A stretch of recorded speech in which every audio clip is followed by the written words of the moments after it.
Kenny will be down on the field as normal. But those guys know a little bit about the rivalry, right? We'll have some fun stories and, of course, the game next Saturday, 7:30 Eastern on Fox, Sox and Yankees. We're back in Texas, ready for baseball.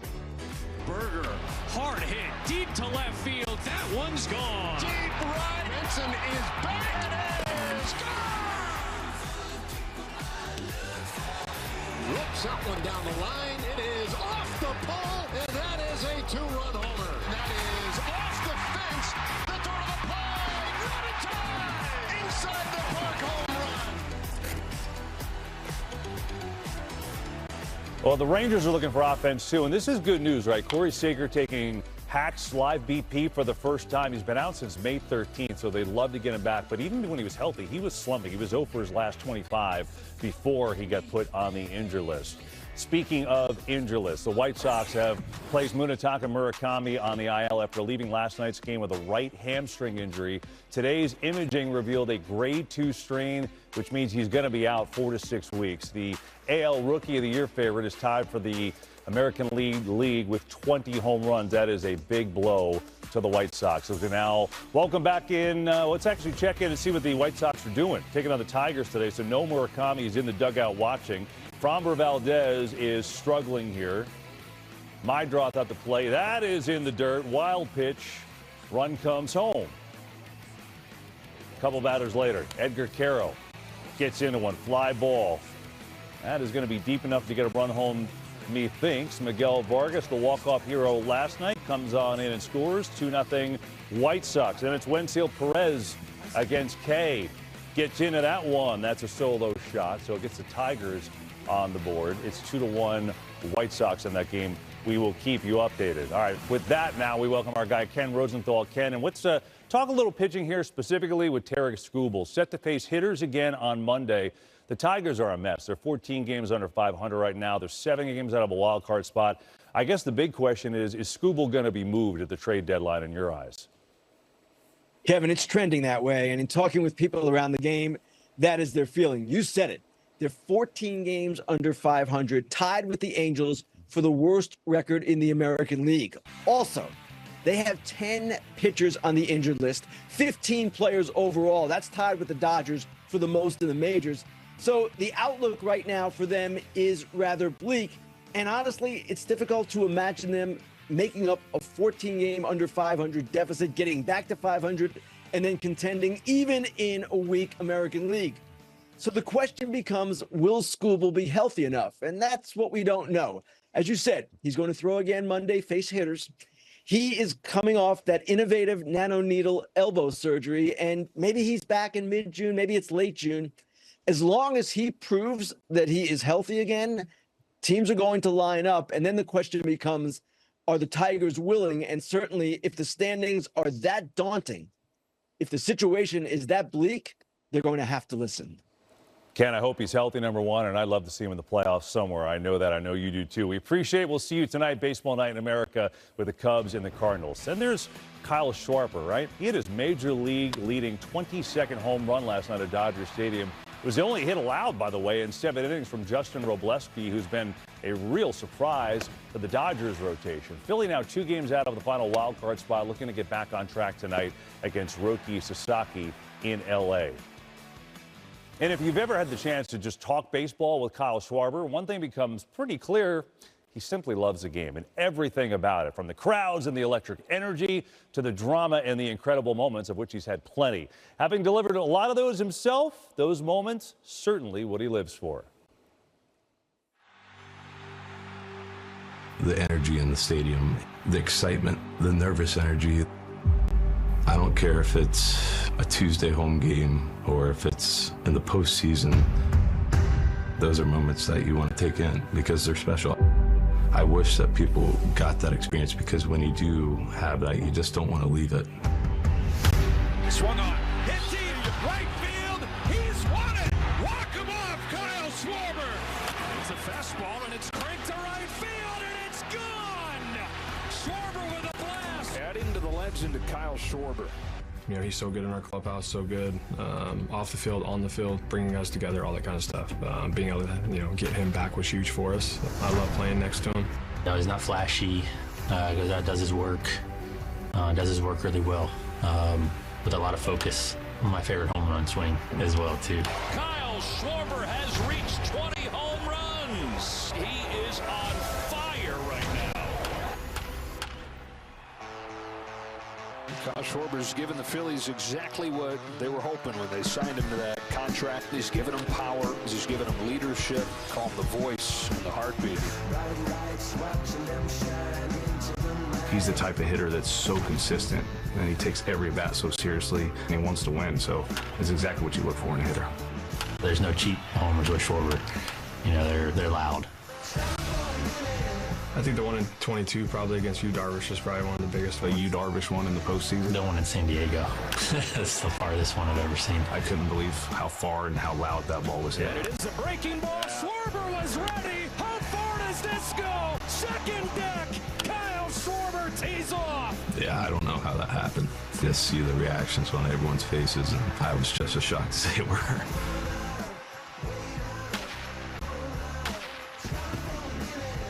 He really knows what he looks for and understands his zone, and when they make mistakes, he strikes.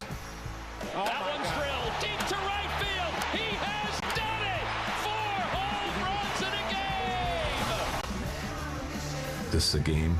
It's awesome. It brings joy to a lot of different people. That's why it's so addicting. That's why it gives you goosebumps. That's what you live for.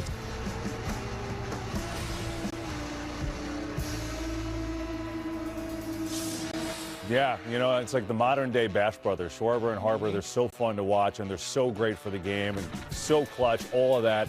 Schwarber leads the league in home runs, 22. He's had so many clutch playoff moments. Gosh, the All-Star game last year was amazing, and the homer off, right? So fun to watch. But now we watch these Phillies, right? We know for the most part this cast and crew, right?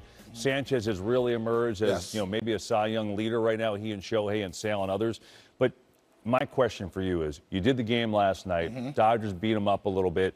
Do the Phillies have enough, if they meet in a playoff series, to finally overtake L.A.? I believe they have enough, and I'll start in the rotation. You look at Zach Wheeler, ever since he's returned into that rotation, even though he had a clunker last night, it's still one of the best rotations in all of baseball since May 10th, especially with Sanchez and Luzardo. They have swing and miss, and nobody wants to see those 3 guys in that rotation. Now, you look at Schwarber, he's been absolutely outstanding, especially of late. 9 home runs his last 15 ball games and 17 RBIs in that span. You know Bryce Harper is going to be a presence. The problem with me when I look at this Philly lineup is the bottom of the lineup. Garcia has struggled. You look at some guys like that. Where is Baum at? He's the bat-to-ball guy. And so you look at Turner. Turner's looked a little better over the last couple of days, but you're talking about speed, bat-to-ball skills, and power.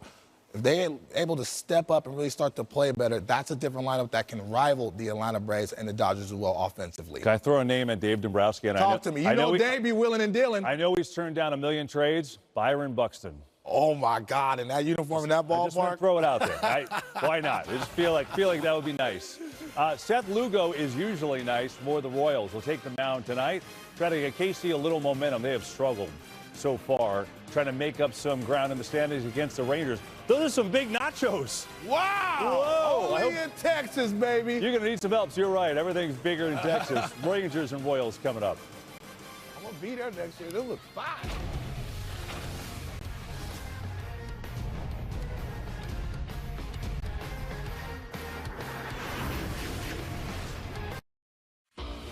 As the season rolls towards summer, every game starts to mean a little more. Grand slam over the monster. Bada bing, bada boom. Swing and a miss. He got him. The Phillies left-hander dealing again. And in the American League, the edge between momentum and missed opportunity is razor thin. Unbelievable.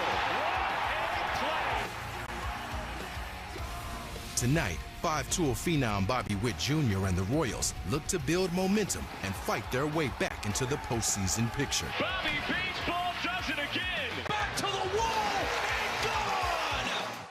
They'll face off with the Rangers, who continue to battle for position in a wide-open AL West, where every win can shift the standings. John Peterson, what a moment. The Royals, Rangers, next on FS1.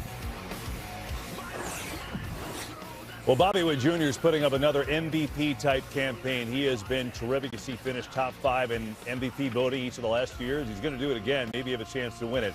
But he'd like some help from his teammates, taking on the Rangers, who are equally cool. But that guy hasn't been. Ezekiel Duran has done a nice job. 13 RBIs last couple of weeks. See if the Rangers get a little bit more offense to break out of their funk here. Something's got to give from Arlington today as the MLB on FS1 pregame.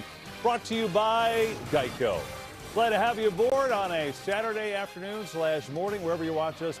Good to see you. D-Train, Dontrell Willis is here, and I'm Kevin Burkhardt. So we talked a lot about the Royals earlier in the show. How about the Rangers? They're not playing good ball. They were no hit, during the week, right? Yet they're only 2.5 games out in a down division right now. Who needs to really step forward and step up their game? Well, there's a couple of key guys, especially with Langford and Seager on the IL. I look at Josh Young. He leads the team in on-base percentage and slug. He has struggled of late in the power department. Only 1 home run the last 2 weeks. That's where they're starting to struggle. Also, Evan Carter. I love his game, but he struggled hitting this 147 over the last 2 weeks with 10 strikeouts. Need to see a little more bat-to-ball skills from him. And Nemo, 11 Ks his last 2 weeks. These are the core guys that need to be able to get on base and slug as well, and they haven't seen this. And I've never seen a Texas Rangers offense struggle this mightily. 25th in baseball in scoring runs, even in that ballpark, which is a big ballpark. So offensively, I need to see a little more teeth from them as well. It's kind of weird. I mean, they were such an offensive threat, obviously, when they won the World Series, and they really haven't hit as a team in 2 years. No, I think that ballpark has something to do with it, even though they won in that ballpark. Yeah. But it's a very big ballpark, so you really have to slug there and show that power threat. Also, bat-to-ball skills with running in scoring position, very important. That being said, the division's wide open. Everyone thought the Mariners were on the right foot. They haven't played particularly great, so we'll see. Everyone's in play in the American League in this early season as the Rangers will send Kumar Rocker to the mound. He had a 12 straight scoreless inning streak over 2 starts. Got roughed up a little bit the last time. See what happens today. Enjoy it, everyone, and we'll see you afterwards.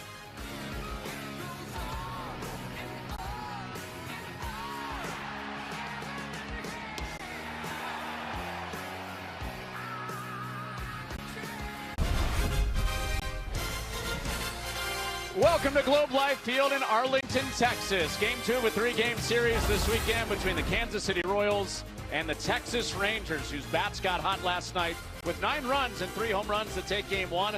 Bobby Witt Jr. in the town where his dad used to play. Bobby Sr., former pitcher for these Rangers, as the Rangers and Royals battle it out in this second game today. We're glad you're with us with Eric Karros. I'm Connor Onion. Not only battling it out on the field, but pregame, DK, we've got a good old-fashioned national anthem stare-off to get our day started. Yeah, you got 4, the mascot versus 1. Standing tough, though, is Kansas City. There's been water delivered to those guys. There's been the mascot that's joined.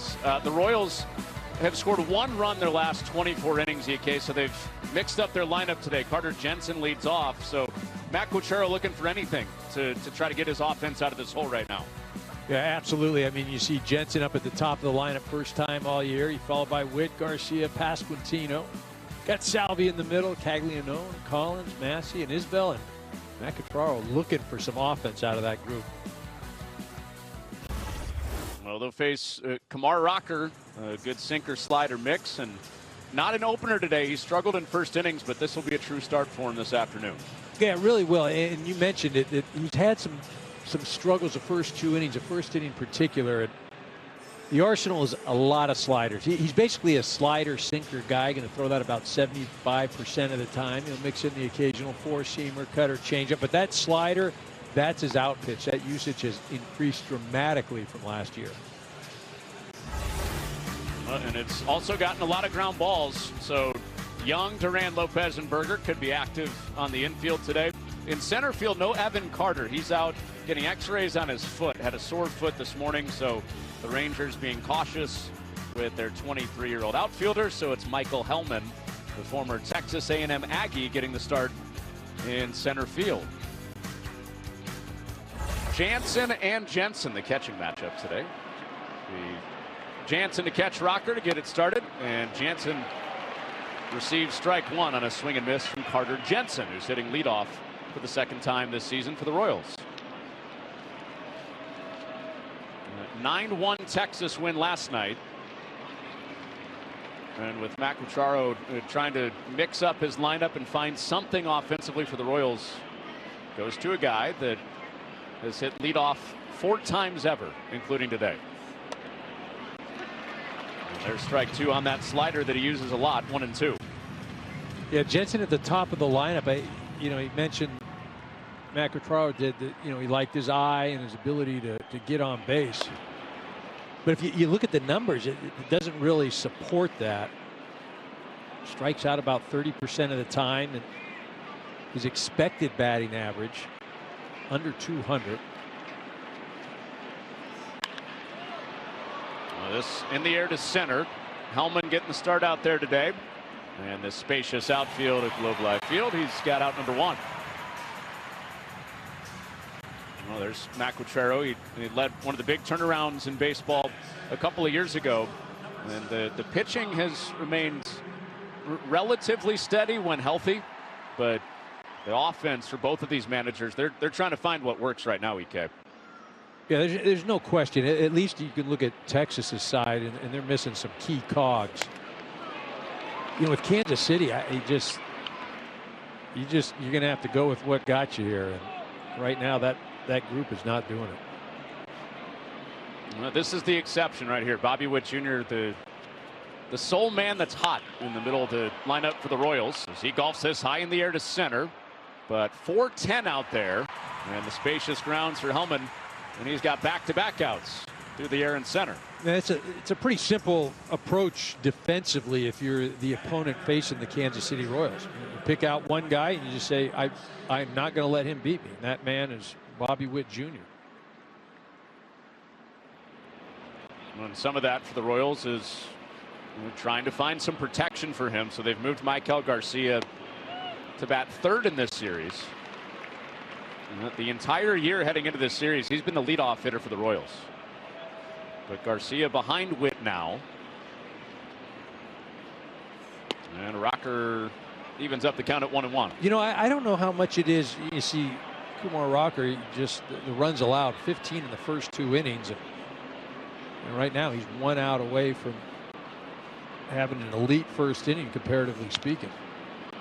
But going back to the thing about moving guys around, it's more or less to create something new for those specific players. I mean, no matter where Bobby Witt Jr. hits, he's going to hit. But the other guys have just not got going at all.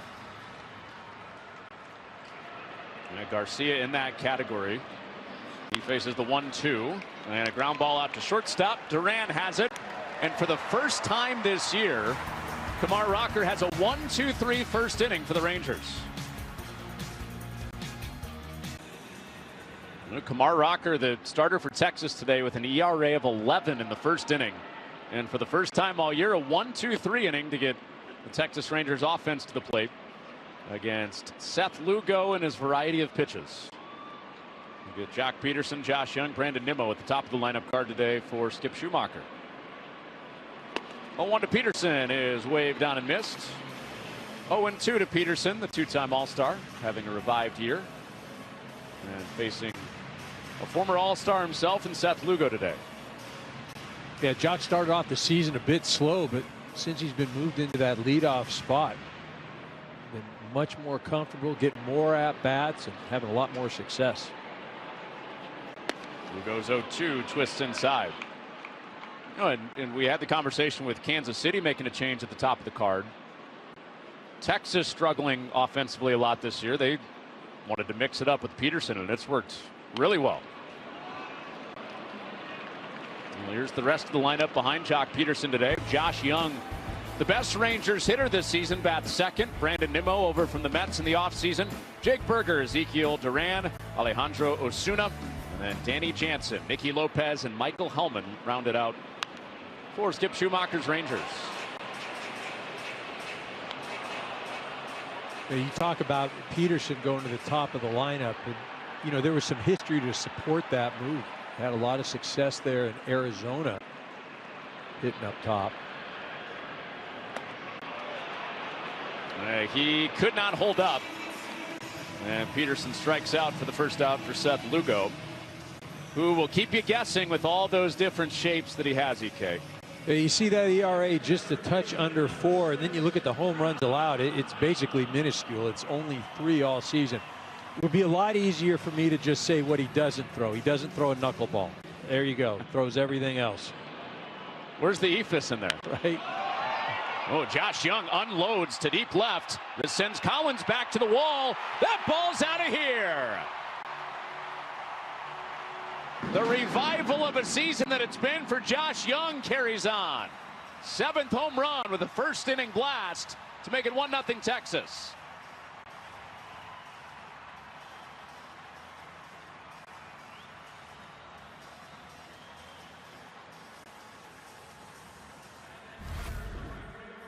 Well, he doesn't waste any time at all and gets a pitch up in the zone. He attacks the very first one he sees. You know, Skip Schumacher telling us prior to the game that the approach has to be you just sitting on or trying to cover one pitch or one spot. Josh Young not letting Lugo get comfortable at all. So after the strikeout, Young takes him deep for his 7th. It's his 2nd home run in the last 3 days. And more pull side power. And no doubt about that thing at all.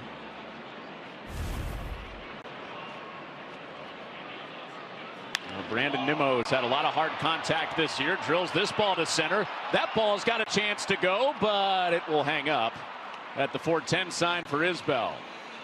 So Nimmo rocks another ball off of Lugo. Young homers. Nimmo nothing to show for it. Nimmo went to the wrong part of the ballpark, right? He tried to go way back, goes to the deepest part, 410. You can see that sign out there. So more bad luck for Nimmo. He's hit the ball as hard as anybody in this lineup this year. As Jake Berger stands in out of the cleanup hole. This ballpark, known as a cavernous place for hitters, showed that there with Nimmo. Berger takes strike 1.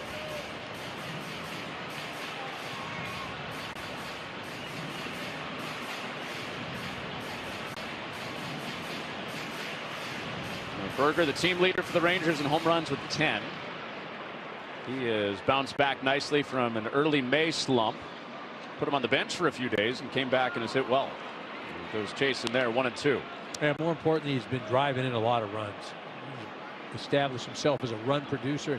And with them missing Corey Seager and Langford, I mean, he's really stepped up. Well, center cut fastball to get Lugo out of the inning. Couple of strikeouts, but a big fly from Josh Young. Having an excellent 2026. 1-0 Rangers. Josh Young, first inning home run, 399 feet to left, makes it 1-0 for Kumar Rocker after 1-2-3 first for the Rangers starter. And that is usually a sign of things to come for the Rangers, who have won 26 games this year. 20 of them have come when they've scored first. Second best in baseball, that 20-5 mark. As Rocker falls behind Vinny Pasquantino.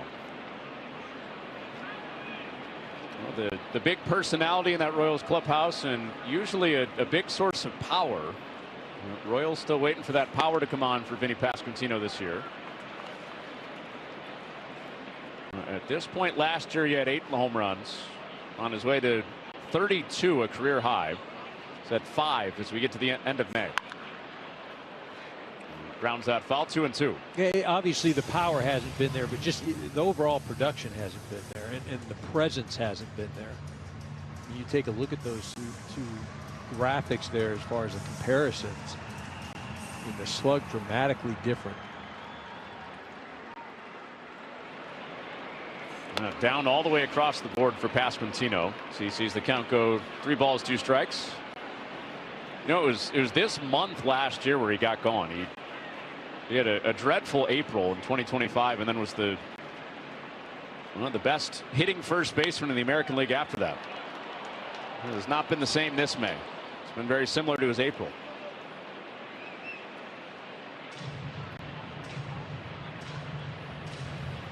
The same can be said pretty much up and down this Kansas City lineup.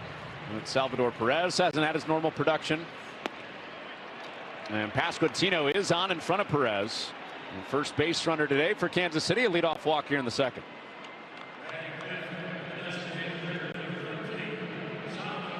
You know, it's been one of Rocker's problems so far this year, coming into today's ball game, the 10th worst in walks per 9 in the American League. Well, and that's led to his biggest stress point is pitching with guys on base. And I figure we won't see it here, but maybe if it's anybody besides Pasquantino or Perez on today, there's a good chance you're going to see him run. Rocker very slow to home. And Perez vaults this high in the air to left. Osuna's got a beat. And there's out number 1.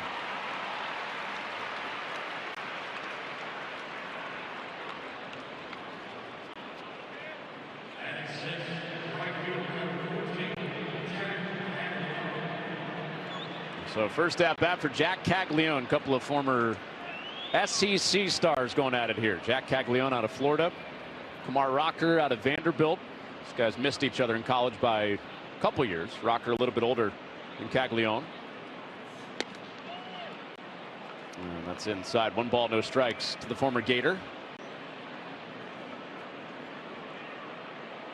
who is not seeing his former Florida teammate today. Wyatt Langford on the injured list, usual starting left fielder for the Rangers. Usually a good reunion between those two, and the Royals and Rangers play. A wave and a miss, 1-1.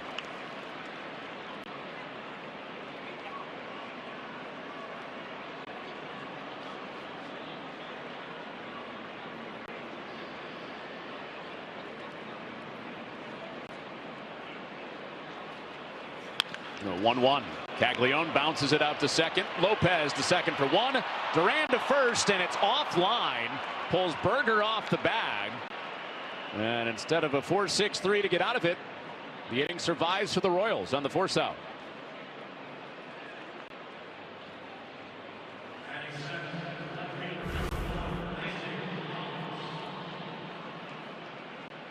So Caglione, as he's done a lot of the year, hitting a ball hard at somebody, and he gets away with 1 out instead of 2. It's Lopez and Duran working together for just the 3rd time this year. It was Duran's throw that led Berger off the bag.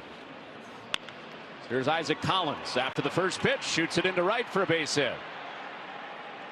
So with a new lease on this second inning, Isaac Collins keeps it going and puts 2 aboard.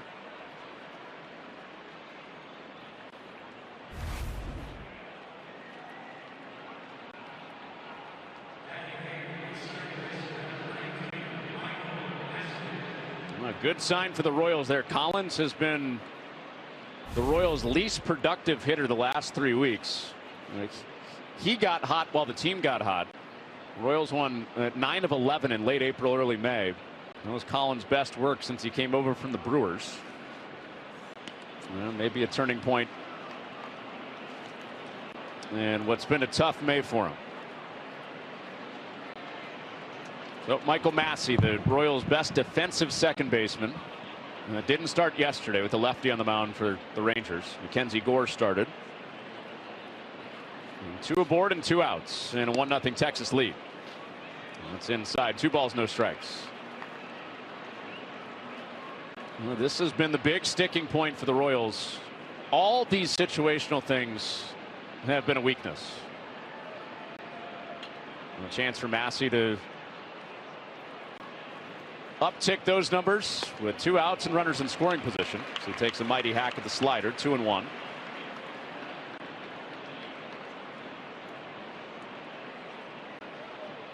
And also the bottom of the lineup production for the Royals. That's been a big indicator. These guys 7 through 9 when they've won have been excellent. It hasn't been steady. And it's 3-1 on Massey.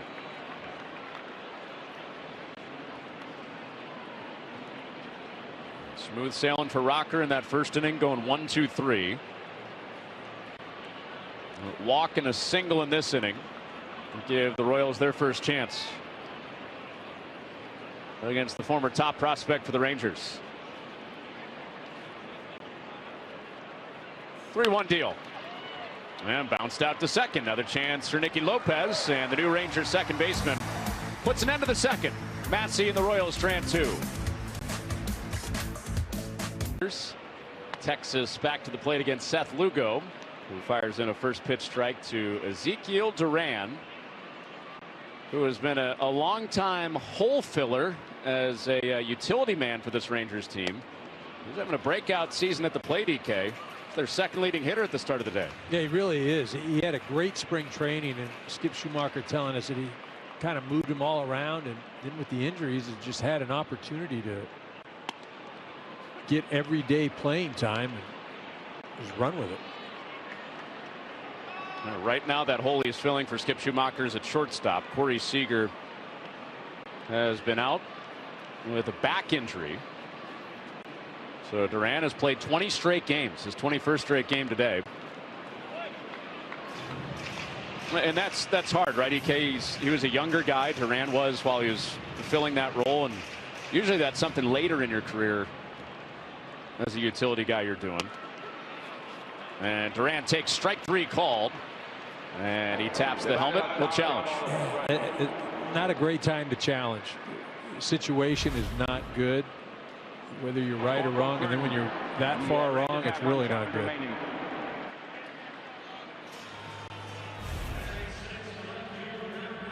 I mean, it's not a leverage situation. It's not a good time.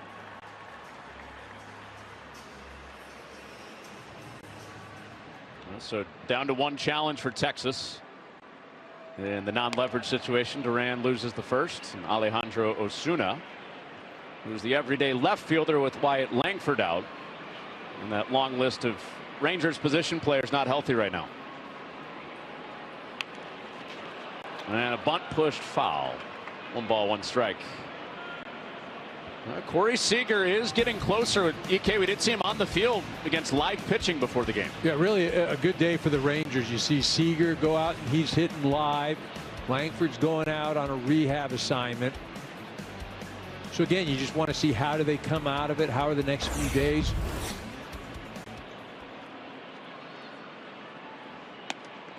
I think one of the things, though, that Seattle in this division is going to kick themselves because they had an opportunity to really create some distance. And while Texas right now is a couple games under 500, they're 2 games out in the loss column, and they get those guys back with their pitching, the way that Skip has managed this ball club.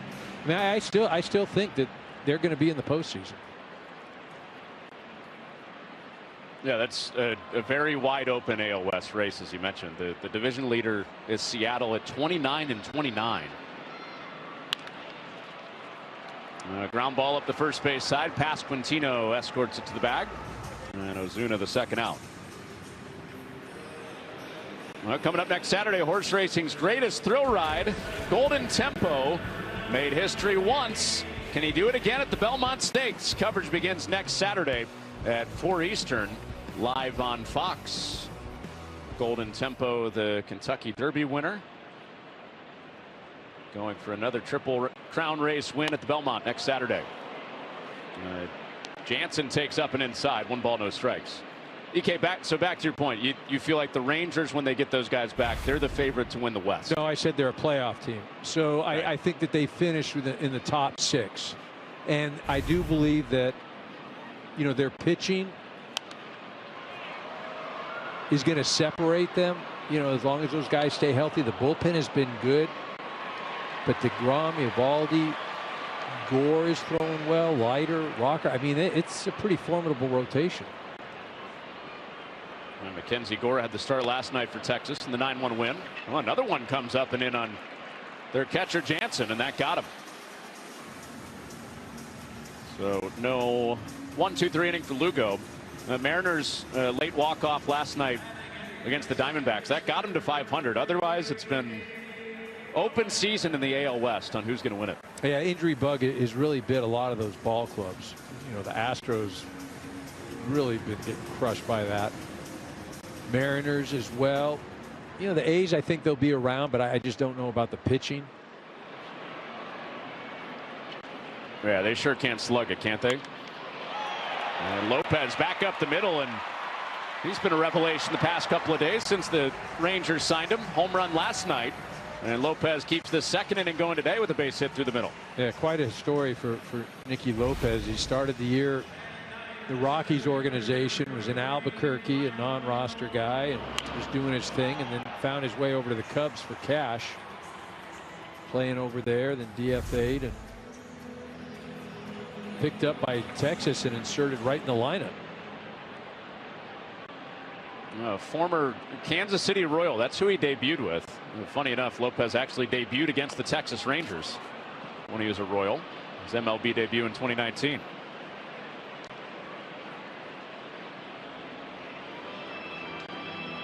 So he was coming up through the Royals system right when Bobby Witt Jr. became a Royal. Former first-round pick. Lopez hit a home run last night, and he was prompted to say really whatever he wanted about Kansas City, and he could have said, you know, enough of those guys, they let me go. But he said he couldn't have had warmer feelings toward his original organization than he does. There was no feeling of revenge with that home run he hit last night. Well, I mean, they gave him an opportunity. It's where he was established himself as a big leaguer. He spent a number of years in Kansas City. Hellman flies that to left. A long way to go for Collins, and it's into the seats for strike two.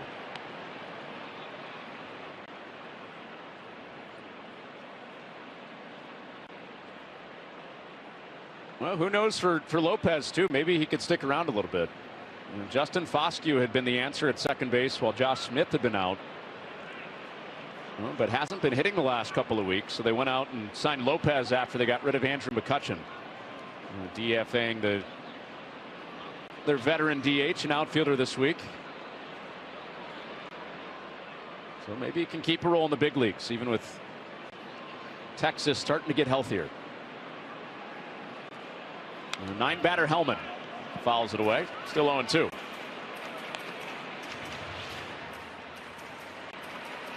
Hellman getting the start today with Evan Carter out. We mentioned that the Rangers are starting to get healthier. Their hope is with Carter getting x-rays on his foot today, there's nothing long term there. One of the best defensive center fielders in all of baseball. 0-2. And bounced over to third. Garcia gobbles it up and goes to second to retire the side. 1-0.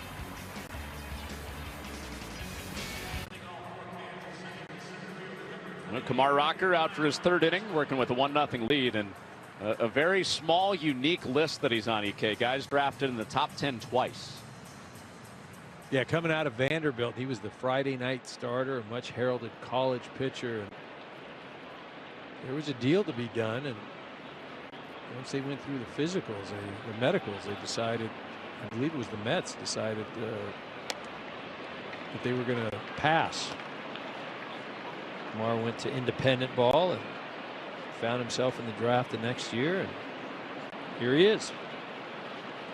He played for the Tri-City Valley Cats in the Frontier League. As Isbell sprays it out to left center, and the 9-batter for the Royals has a leadoff base hit against Rocker here in the third. So that'll flip it back to the top.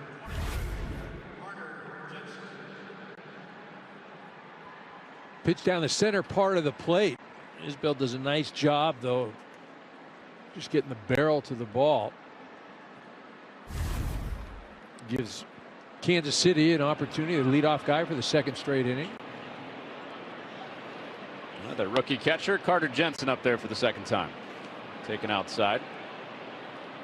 EK, the manager for Rocker when he was in Indy ball of the Tri-City Valley Cats. I'm listening. Former Texas Ranger Pete Incaviglia. Oh wow, another fine pitcher. Sarcasm. Oklahoma State. Yeah. We know that. He could hit a little bit. Yeah. Yeah, that 48 home run. Yeah, straight from from college to the big leagues. As a right-handed hitter. High drive to right center. playable for Nimmo. And the center fielder Hellman takes over for out number 1. Well, this is so good, you got to see it again. Bobby Witt Jr. around the bases against the Tigers a few weeks ago in 14 seconds for a 2-run inside the Parker.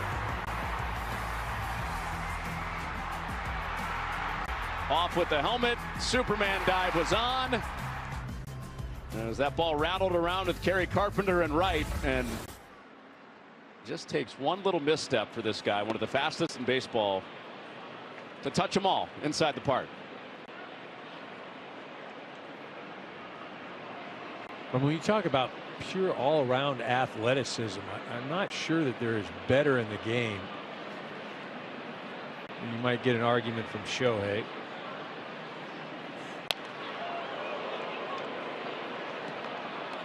Yeah, Bobby Wood definitely up there. This is a list that has a bunch of guys with Hall of Fame logos behind him for Bobby Witt Jr. with the runs and the home run production his first 4 years.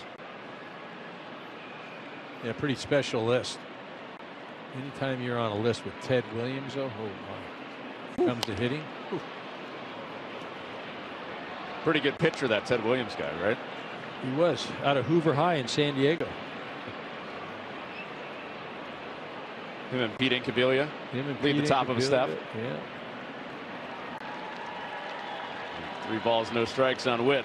And a runner at first and 1 down. And there's a strike, 3-1.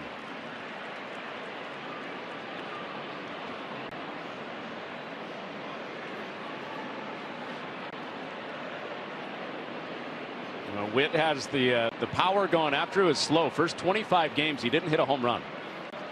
He has 9 since then in the last month. All right, draws a walk. As Rocker works him carefully. And puts Isbell at second, Witt at first with 1 down in the top of the 3rd. You know, and this has kind of been the story for Kansas City early part of the year. They have opportunities, but it's going to have to be somebody other than Bobby Witt Jr. to come through.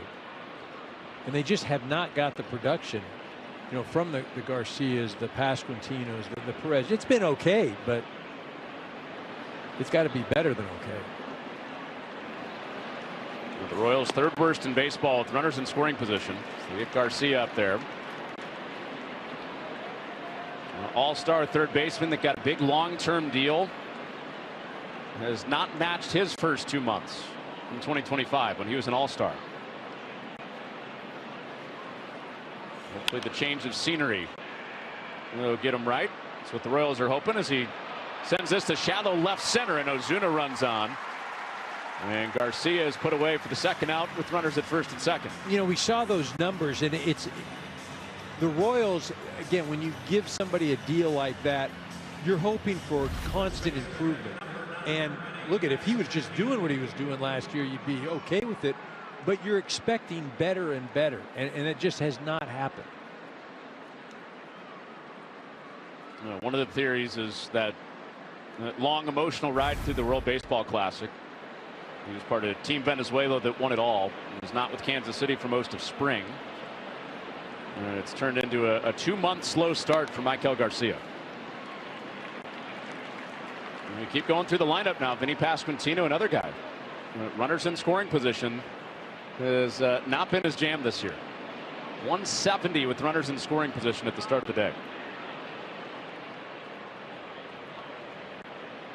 2 2/3 scoreless for Rocker. And a nice stop by Jansen. Wow. It really was. Wow. Moving to his right and just kind of smothering that ball.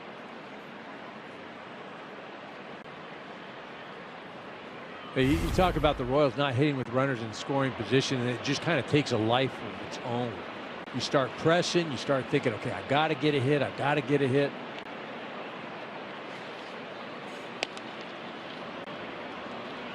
It takes me to something that Matt Quatrero shared with us today about delusion, EK. That seemed to be right down your alley when he said that. You got to convince yourself, right, that even though the numbers are bad, that you're still good. If you go with reality, yeah, you go with reality, you're going to find yourself in the bottom of the barrel, because this game is a game of failure. And really, to cope every day and play this game at the highest level, you've got to be delusional. And you've got to believe that you are the best no matter what. Even though the scoreboard might not say it, even though you and I might not say it, it's irrelevant.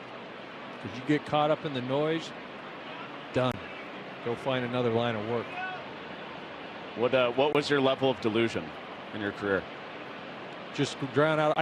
Honestly, usually the people that were talking about it had no idea what they were talking about anyhow. Another walk, back-to-back walks after a single earlier in the inning, and it'll bring Salvador Perez to the plate with the bases loaded and 2 outs. So, I mean, that's the definition of delusion then, right? Well, you can describe a lot of people can describe what's going on, but they don't know what's going on. And that's two different things.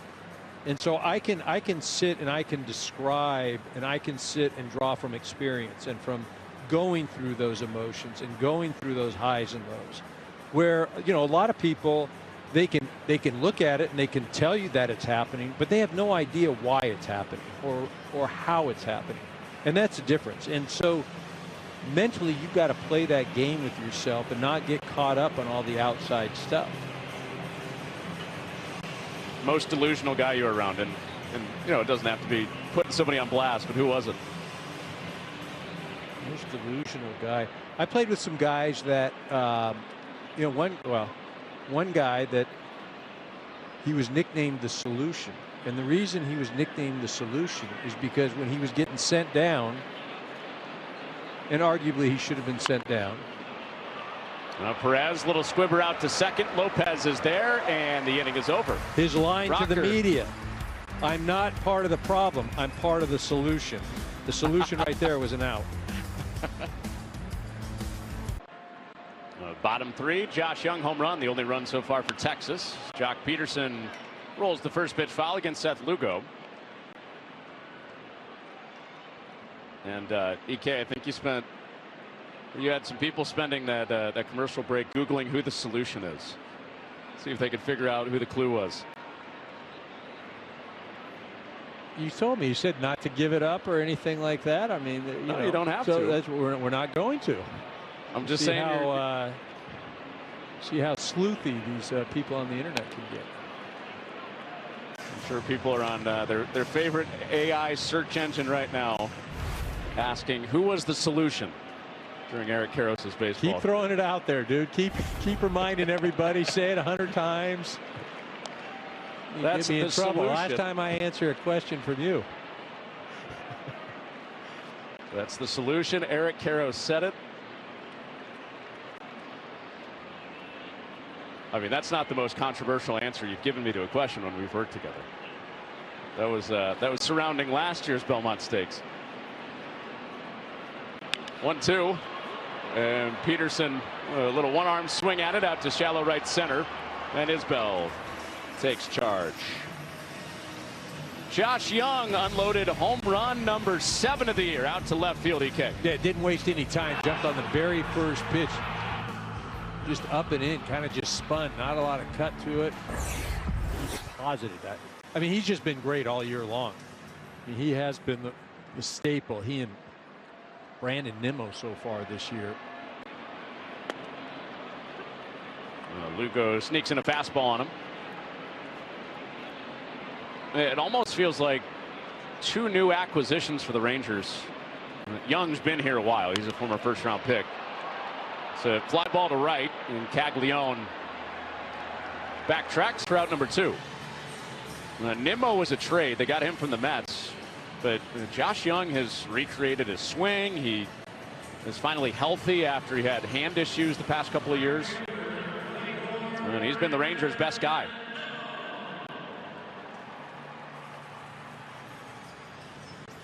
So the guy that is a truly new acquisition, Brandon Nimmo up there. Brandon Nimmo, 10 years with the Mets, first year with the Rangers. It's funny the different ways these 2 guys have gotten it done for the Rangers too. I'm talking to Skip Schumacher this morning. He said that Josh Young, who just hit, he's at the ballpark at 8:30 in the morning. Brandon Nimmo is the complete opposite. He is every day, without question, the last guy to arrive at the ballpark. Well, that's the thing. Everybody's got their own routine, and it just can't be a cookie cutter, because what works for some guys will not work for others. And sometimes that varies throughout the year depending on how things are going. And a ground ball to Witt, and it's a 1-2-3 inning for Seth Lugo. He was the solution for the Royals there in the third. And Josh Young, solo home run, the only run in this game for Texas. Kumar Rocker, 3 shutout innings, working around 3 walks. He gets Jack Caglione for a second time. Rocker has stranded 5 Kansas City base runners the last 2 innings. And middle to bottom of the Kansas City order for the second time. Caglione back through the middle for a base hit. He finds another barrel, and results this time for Caglione in what's been a tough luck year. 114 for a leadoff single. I mean, Rocker was lucky there. That thing was about head high. Fortunately, it was to his left a few feet. But look at this thing. It's almost like the glove went up after the ball had already gone by. Right. It's hit so hard.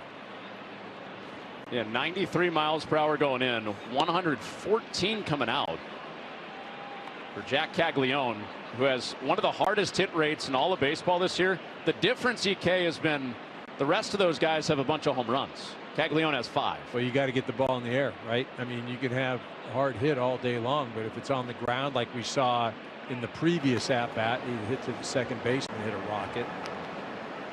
And that ball, you know, not a lot of elevation. But man, he comes off the bat hot. He's been one of the unluckiest players in baseball this year. Jack Caglione has. Before that hit finally found grass and he found first base, he had 9 hard hit balls this week, which is 95 miles per hour or more. And he had 1 hit on those hard hit balls. That was it. I don't think, though, you look at the batting average and expected batting average, and he's not in the top 10 as far as, you know, what he's hitting and what he should be hitting. As far as being unlucky, you're saying? Yeah. Right? Yeah. Royals trying to make something happen right there. See Caglione breaking right there. Collins unable to get that ball on the ground. Does a nice job of recognizing and getting back. Michael Massey takes ball 1. But you talked about it earlier in the show, Connor, where the Royals, they will try to run today against Rocker. You know, outside of Pasquantino or Perez. I mean, Rocker, those are one of his weaknesses as far as holding guys on. Massey drives it to right. Nimmo drifts back. Base of the warning track, he makes the catch. Caglione retreats to first. Saw Caglione, the first guy that the Royals put in motion today. Against Rocker, who's slow to the plate. This ball just continues to bear in on Massey. Just doesn't quite get enough of it.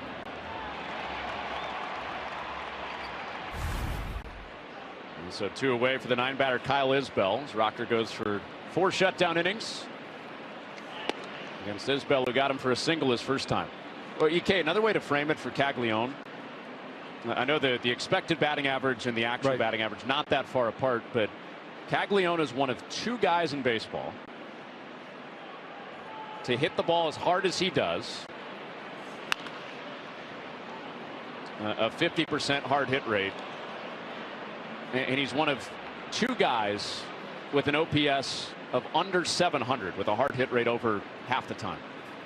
It's him and Tatis. It is. I look at. I've watched it, and you know there is an element of luck, and sometimes you are just unlucky.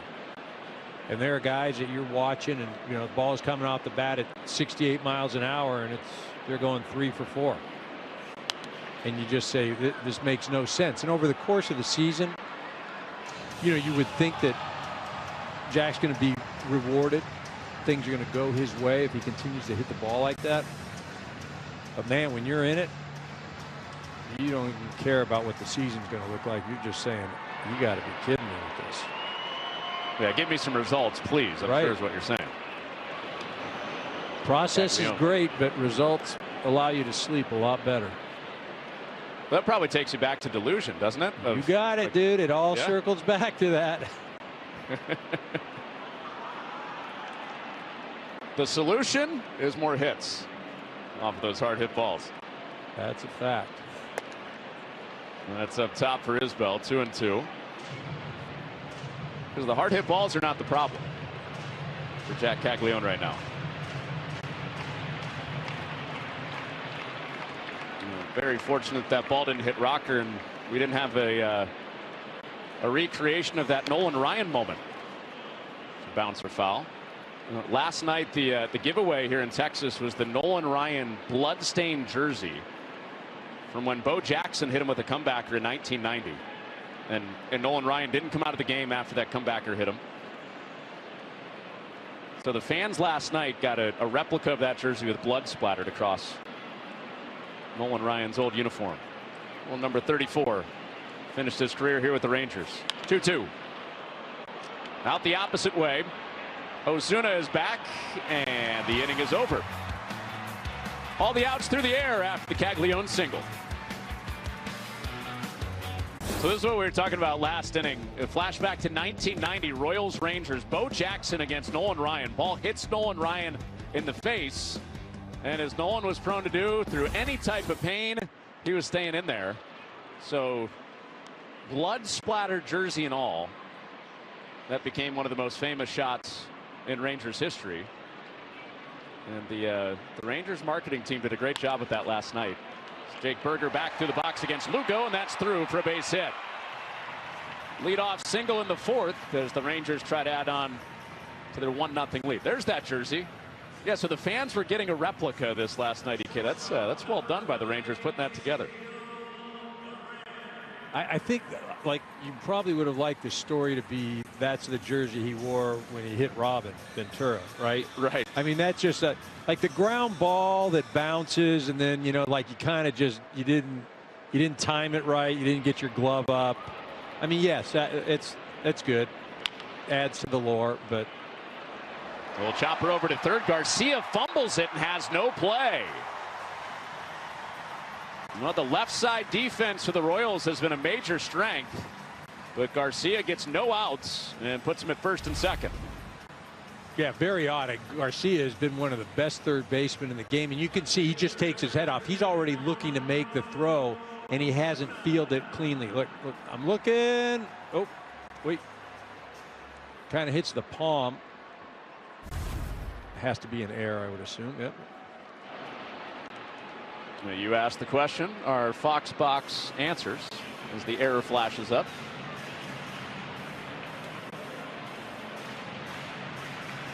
Kansas City, they go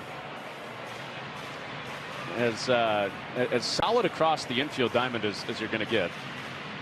And if you were wondering who to direct any of your solutions to today, our Fox box also has the answer to that too. Eric Karros, Connor Runyon. Third best in baseball, Kansas City's fielding percentage. Low amount of errors on the year, but rare one there for Garcia. Puts him at first and second for Ozuna, who's showing bunt and drops it down the third base line. Another chance for Garcia, and his out is to first to move runners to second and third with one down. Skip Schumacher just playing for runs right now, even bunting to the bottom part of the lineup, and he just knows that this Kansas City offense has been lethargic and wants to put up as many as he can on the board. He's not looking for the big, huge inning. Danny Jansen, their 7-batter, the veteran catcher, swings at the first pitch and bounces it foul. This is against infield in here for Jansen, so Kansas City trying to cut down on a second run. And the Rangers near the bottom of baseball. They're bottom 5 in scoring runs this year, less than 4 per game. And on this homestand in particular, it's been all or nothing. Literally all or nothing. Because they have a 9-run game on the homestand last night. They scored 10 against the Astros earlier in the week. And they were also no hit on Monday against the Astros. Well, they had come in to last night. They'd only scored 23 runs in the previous 7 games. You mentioned the offense had just been non-existent, and there you go. Anytime you have the word worst following anything, it's no bueno. Well, unless you're the 29th worst, then you're the second best. Ground ball to third, tough play for Garcia, and his throw is to first as Jansen gets the job done. So Berger off on contact to make it 2-0 on the rollout for Jansen. And they do cash in one of those runs off the bunt. So again, just showing how aggressive Skip Schumacher and these Rangers are. You got Berger at third, who is not very fleet of foot at all, and he's going on contact, even with the infield in. So as good as this Kansas City defense is, Skip Schumacher is saying, we're going to challenge you. So RBI from the bottom of the lineup with Jansen. Now the 8th batter, Nicky Lopez, bounces one foul. Those numbers we showed you for Texas at home being second worst in just about everything offensively goes to show you the other side of it, how good their pitching has been at home. I mean, their record in this ballpark this year is 13-13, even with the second worst offense. Swinging a foul back, 0-2.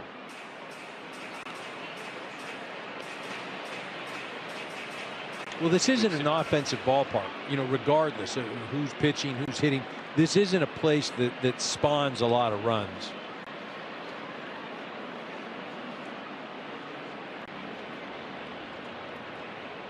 Another run down at third, and Lopez back through the middle again.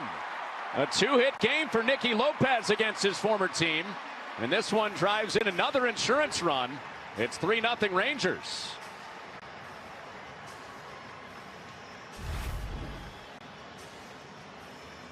Three of his last 4 at-bats between last night and this afternoon, he's reached base. Home run, a couple of base hits. Again, sign more for the defense, go out and, you know, give you a quality at-bat, but we're talking production now.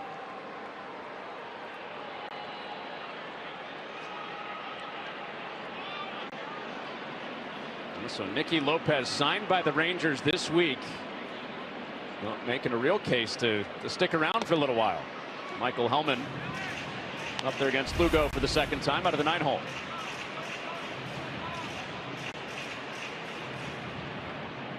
Well, he's got the lasso celebration down that the Rangers have been doing all year, and fitting right in his first week in a Rangers uniform. Ground ball to third. Garcia dives, can't get it. Witt on the backhand, and it's unsuccessful on the dig out for Pasquantino. So Lopez motors down to third base and split him at the corners with 2 outs.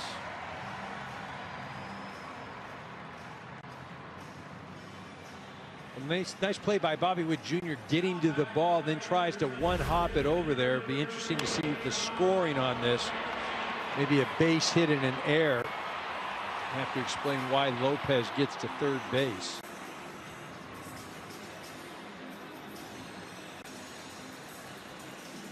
Well, it's like you're in the booth right with the official score. That's a single and an E6. So first and third, 2 outs with a couple runs in for Texas.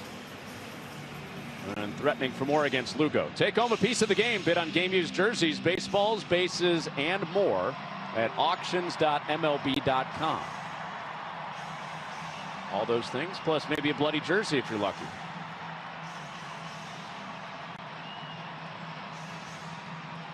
So flips it back to the top for Jock Peterson. And nothing for 2 today against Lugo. And a home run from Young in the first, now 2 more in this fourth for Texas. Peterson takes strike 1. You know, last night it was a misplay by second baseman Nick Lofton for Kansas City that kind of opened things up. Led to a 4-run inning. Runner goes, and it's fisted foul. And much like this afternoon, the defense has failed Kansas City. 2 errors this inning. And you just can't do that, especially when you've got an offense that just has not got going. And the Royals 1 run over their last 27 innings. Just 1 late run last night. Shut out by the Yankees the day before that. Good eye by Peterson, 1-2. That's put a lot of pressure on Lugo this year, who for the most part has been good. He's had a rocky start here and there. But the 2024 All-Star for a lot of the year has looked like the guy he was 2 years ago. But his run support on a pitching staff that doesn't get a lot of it, period.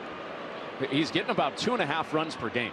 Worst on this Kansas City staff. I mean, that's crazy because as a pitcher, you've got to be so perfect, and you know that every pitch could be the difference.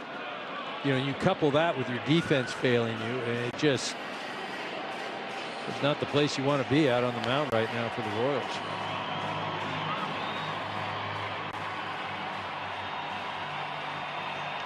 Well, that run support for Lugo, not just the worst on Kansas City staff, but the 2nd worst in baseball. So towing that line of almost having to be perfect. Yeah, 2nd worst. Second worst. No, I thought you were saying we saw that graphic earlier with Texas. 2nd worst, 2nd worst, 2nd worst. Well, Lugo decided he wanted to jump on board too. 2-2. Runner goes again, and a swing and a miss. So a couple of errors for Kansas City leads to a couple of runs for Texas. The Royals will try to reverse that run support trend for Lugo. Well, 2nd straight day that Kansas City has had 2 errors in an inning, leading to multi-run inning for Texas. Adding 2 more for Kumar Rocker into this 5th inning, where he gets the top of the lineup.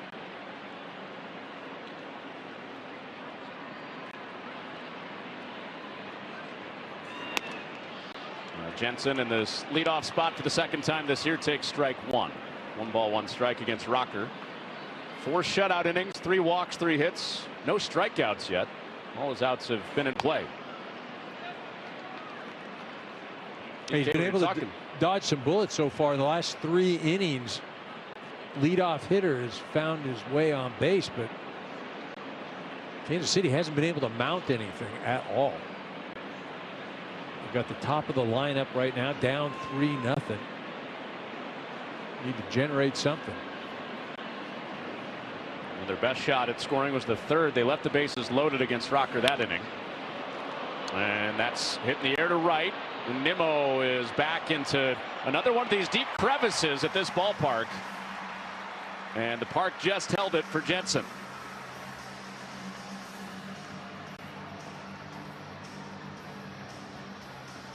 Bobby Witt Jr., one of the best in baseball, behind the MVPs, Shohei Ohtani and Aaron Judge.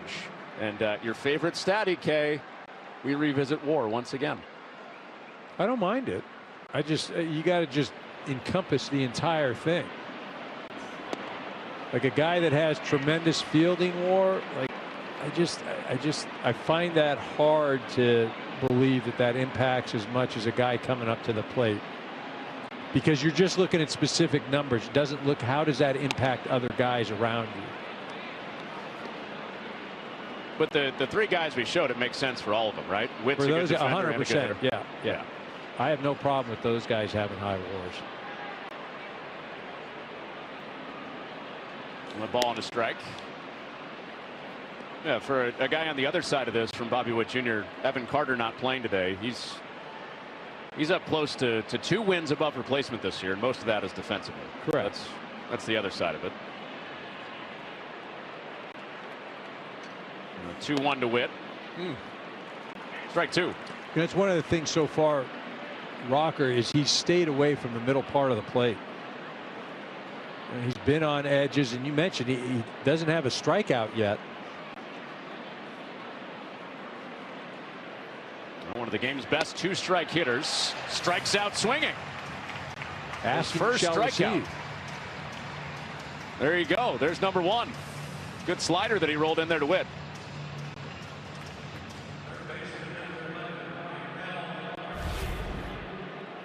A good slider, but the location too as well. It's enticing because you think as a hitter it's going to be a strike, but it rolls off the plate. Still swinging. You know, and that's what the hitting, pitching versus hitting. It's trying to make the hitter have to make a decision. That's all it is. It's make him make a decision. Michael Garcia against that slider again. That's been one of the evolutions, EK, for Rocker this year, is specifically on that slider. He's been more strike to ball. Yeah. He used to leave that slider out over the plate.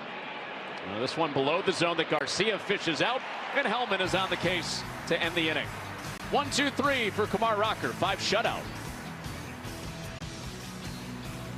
3 runs allowed by Seth Lugo, just one of those earned as he goes back to work against the hottest hitter for the Rangers as Garcia skips it on over, and Young retired on the first out of the bottom of the 5th for Texas. Tomorrow, buckle up as the fastest racing on earth shifts from Indy to the streets of Motor City, where Alex Palou, Joseph Newgarden, and the series best take on the Detroit Grand Prix tomorrow at 12:30 Eastern, only on Fox.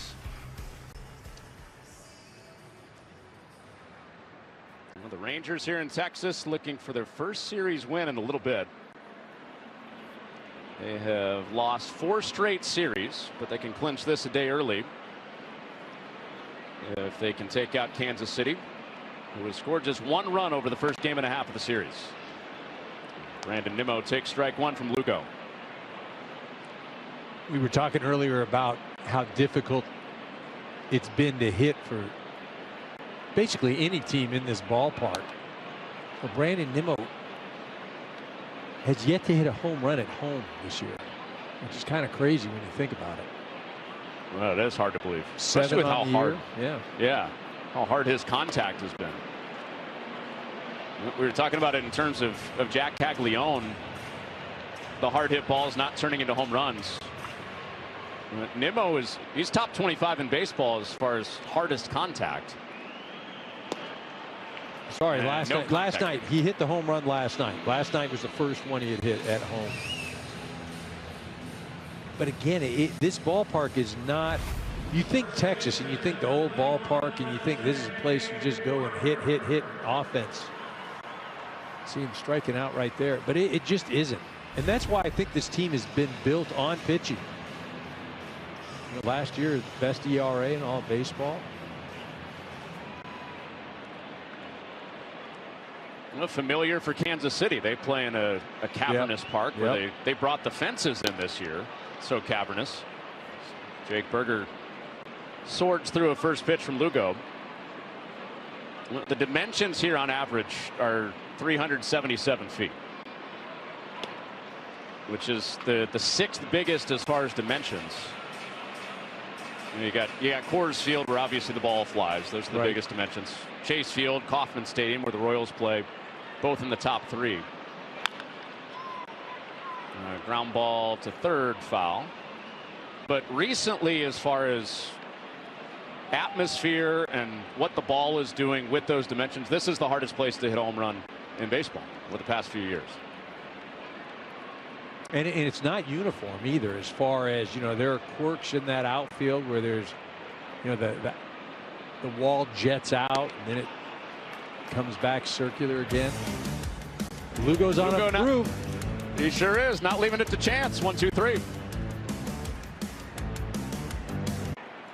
Alejandro Osuna out of the game. Sam Haggerty into the game in left field for Texas. We have Kumar Rocker working on a shutout so far into the 6th inning here against the middle of the Kansas City lineup. Vinny Pasquantino, and then Salvador Perez and Jack Caglione. And he fishes that out foul for strike 2. The Royals offensively, they were swept by the Yankees. Outscored in that series by a ton of runs. Scored 1 run here yesterday and are being shut out by Rocker today.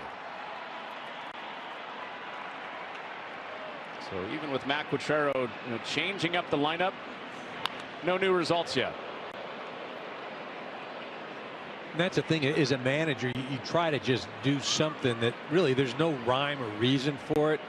And yes, you can sit and say, well, I want to put somebody here to hit in front of this guy or whatever, but you're basically just throwing stuff against the wall just to try to make something happen. It's the same guy. Pasquantino caught looking.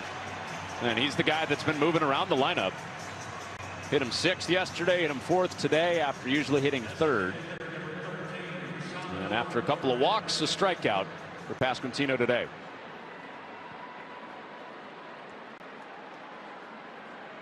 One run in the last 29 innings for Kansas City.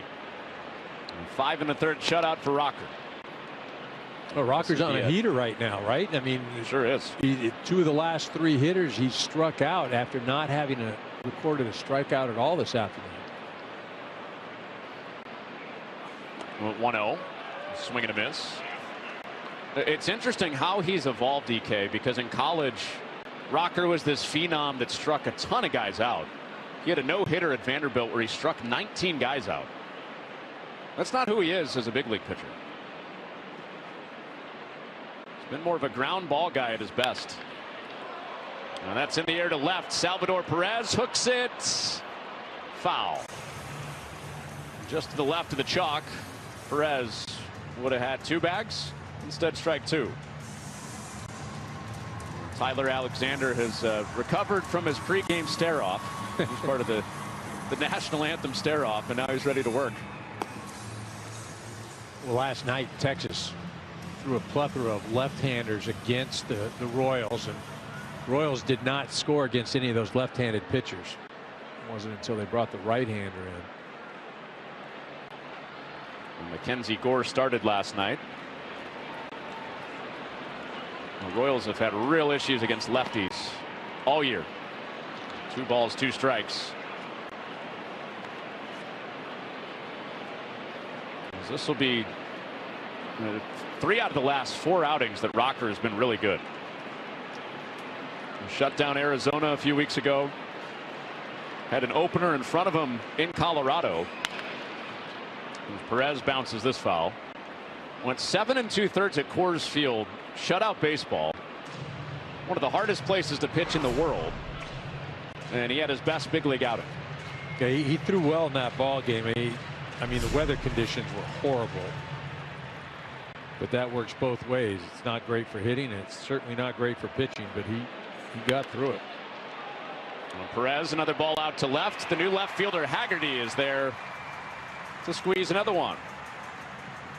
8 in a row retired for Kumar Rocker. Let's all play ball. Don't miss Play Ball Weekend coming up on June 5th through the 7th, encouraging youth everywhere to get out and play. You can visit playball.org to register for a free event near you today. That dad has turned into a live bobblehead for a possible play ball participant.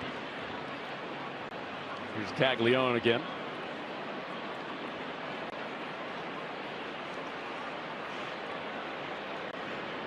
And Caglione, nothing for 2. Flew out to left, grounded out to second. And strike 1 from Rocker, who is an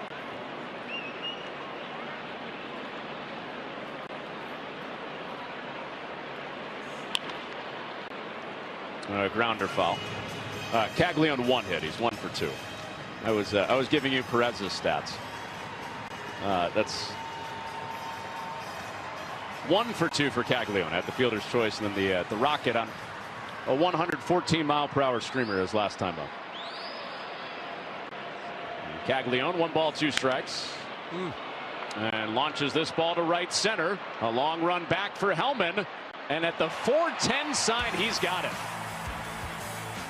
Different place, it probably goes. Royals still shut out. And a 3-0 lead for Texas, looking to take this series a game early after their 9-1 win last night. And Seth Lugo still out there. 3 runs, 1 earned for Lugo. A couple errors behind him in a 2-run 4th inning for Skip Schumacher's Rangers. And Ezekiel Duran, their second leading hitter, takes inside. 1 ball, 1 strike. So 6 shutout innings for Kumar Rocker. And it ties his longest start. Did have the 7 2/3 technically as a reliever earlier in the year. And 3 runs has been all he's needed and more. But that's why I think that this ball club, again, with a huge part of the season to still be played, with Seager and Langford coming back, the pitching staff that they have, the fact that the division, nobody's separated themselves, and there's a lot of issues with all the ball clubs. They've got as good a chance as anybody to make a real run at this division.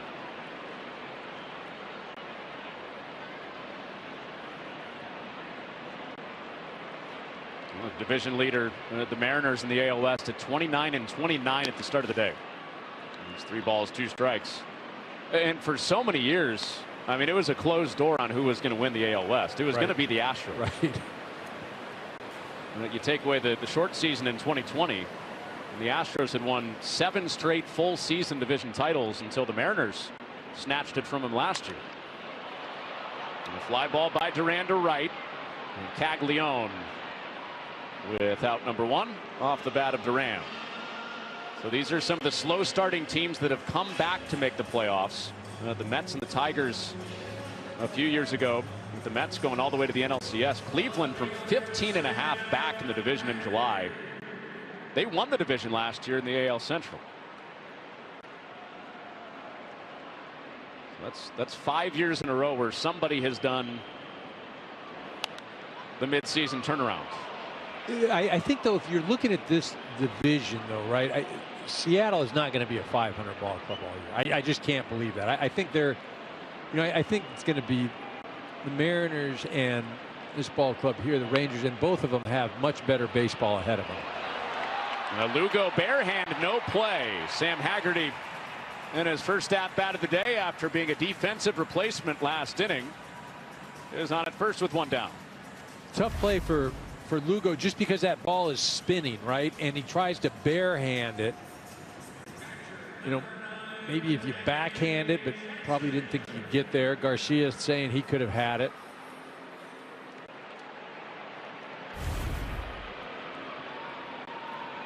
Well, that'll be a hit for Haggerty. I mean, Haggerty goes school zone speed limit on that swing. And has a hit to show for it. Caglione 101 off the bat on that fly ball to end the 6th for the Royals. And it found leather. Right. I mean, that's again, you have to be delusional to survive in this game. Haggerty using that speed to get up to second. Jensen had no shot at it.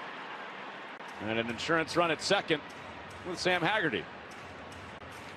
Well, Texas continuing to put the pressure on this Royal ball club. Up 3 runs. They're going to try and make something else happen. We saw earlier in the game Berger on third base going on contact. Skip Schumacher just pushing the envelope. Well, that was when Jansen was at the plate. Yep. Well, his RBI ground out with the pulled in infield made it 2-0. And Lopez behind him made it 3-0 with an RBI knock. 4th run out at second for the Rangers. And that's up and outside, 2-1. Well, Jansen came to the Rangers hoping to get their catching position settled as far as their offense. And cut ties the Rangers did with Jonah Heim in the offseason, part of their World Series team in 2023. And a pick to second. And Haggerty back in on a close play.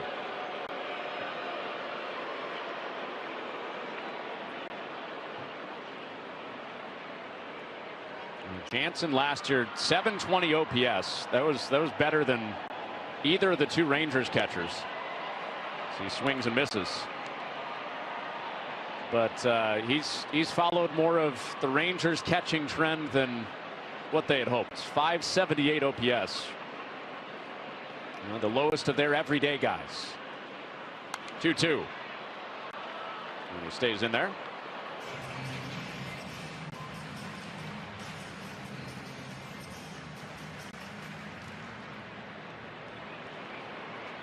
Several good years with the Toronto Blue Jays for Jansen.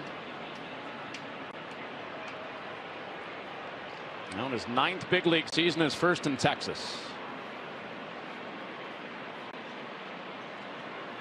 2-2. He watches it outside, 3-2.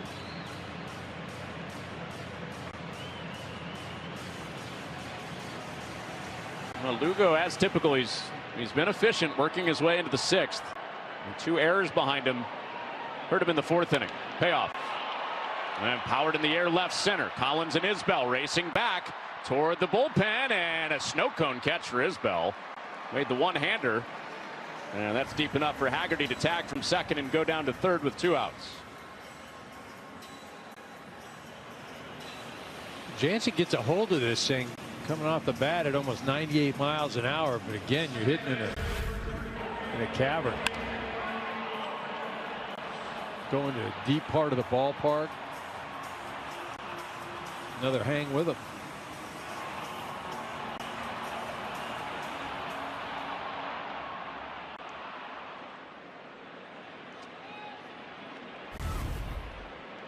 A little syrup with the snow cone for Isbell. That's EK. That's, I don't know, 4 balls in this game that kind of had the sound of, well, that could go. Then it ends up on the warning track. 0-2.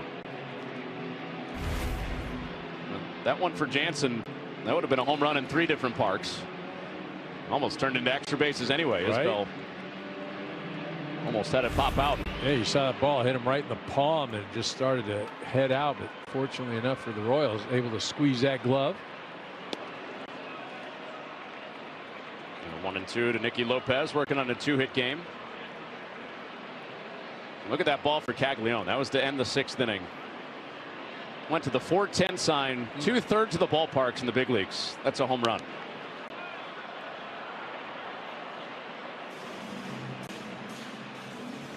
We told you a little bit earlier. Oh, yeah, go ahead, EK. No, I was going to say that's just the worst as a hitter. The home runs are few and far between, and just decided to do it at the wrong place. 2-2. I told you earlier how Caglione, he's one of 2 guys, hard hit rate more than half the time, OPS under 700. Some of that tough luck. Tatis is going to hit a home run eventually, right? He's the other guy on that list. Still the goose egg. Well, back to Lugo, and he puts it into the bottom of the 6th. 3-0 Texas into the back third of the game. Rangers going for their first series win in 5 series. They lead at 3-0 after a 9-1 win last night. And Tyler Alexander, after his pregame antics, part of the stare down in the national anthem, gets work from the left side out of the bullpen. Yeah, get the opportunity to get out there. You got a sinker, cutter, change, sweeper, throws those all, 20-25% of the time. Look at the bottom of the lineup. Switch hitter Isaac Collins spins around and hits righty with strike 1. Well, there was some manifestation in the first strikeout of the day for Kumar Rocker. He was into the 5th, hadn't had a strikeout. And from EK's lips to Kumar Rocker's arm, he got his first strikeout right after you said it. Can't make this up. Fernando Tatis homered after we were just talking about how he hadn't homered all year. It was first for San Diego. Part of the hard hit, low OPS club with Jack Caglione in this game. Tatis and Caglione. 4th in Rookie of the Year voting last year for Isaac Collins. 1 for 2 in this game. It's 3-1.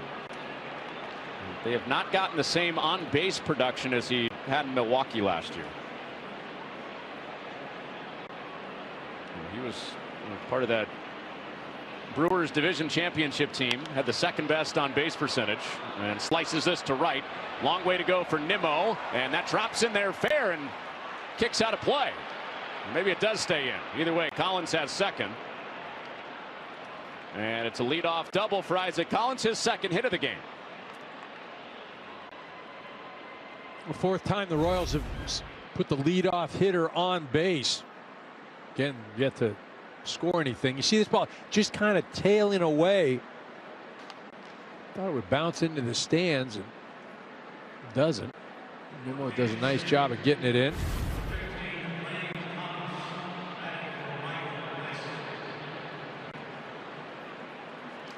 So Matt Quachero going to his bench. With the lefty due up, Michael Massey, he's going to a righty, Lane Thomas. Lefty Masher takes outside. 1 ball, no strikes. A veteran outfielder who has seen his power go down the past couple of years. He had a 28 home run year in Washington a few years ago. Top rail for Alexander, strike 1. With just 1 for the Royals. Hit 1 in late April against the Angels. That's been it.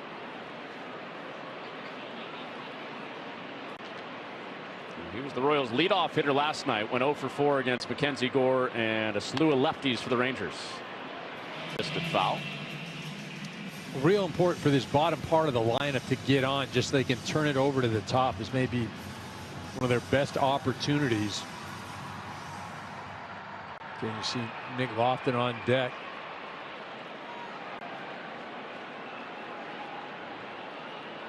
Lane Thomas trying to bring the tying run to the plate with Lofton on deck, and it's underneath his hands. 2-2. Not a foreign concept throughout the game right now, but bottom of the lineup production, that's been Kansas City's big indicator on if they're winning. And that's strike 3 called. Thomas as the pinch hitter. And it goes down looking against Alexander. Thomas had probably 2 opportunities where he could have exercised his challenge, decided not to do so. There's a pitch up in the zone, and then that one right there.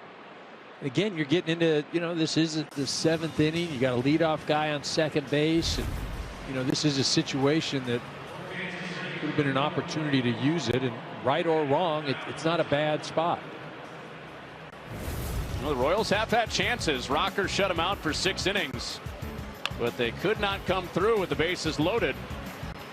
Massey, the guy that was just pinch hit for, grounded out in the 2nd. Salvador Perez out to 2nd again, and Lopez at second base has been the rally ender a couple of times for the Rangers, as the Royals have stranded 6 in this game. 6 base runners today. And pinch hitter is Nick Lofton. And the odds are in his favor to get on here. He's 4 for 4 as a pinch hitter this year. 3 of those hits have been doubles.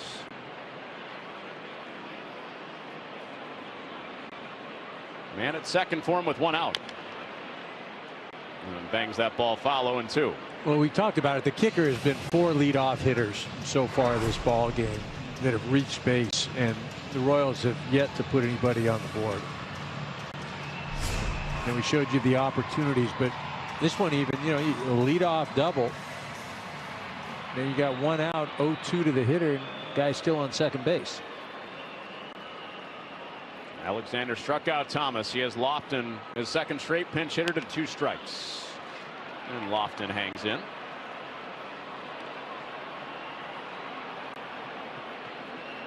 And the Royals' struggles to move runners has been a team problem all year.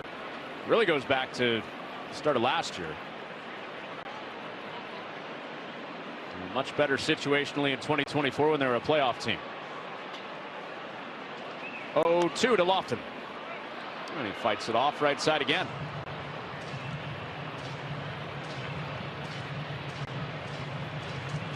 Rocker went 6 strong. Alexander trying to get it onto another righty, Junis. With another righty, couple hitters away. So that's outside. 1 ball, 2 strikes. Alexander would be a matchup with the lefty next. Carter Jensen at the top of the lineup card.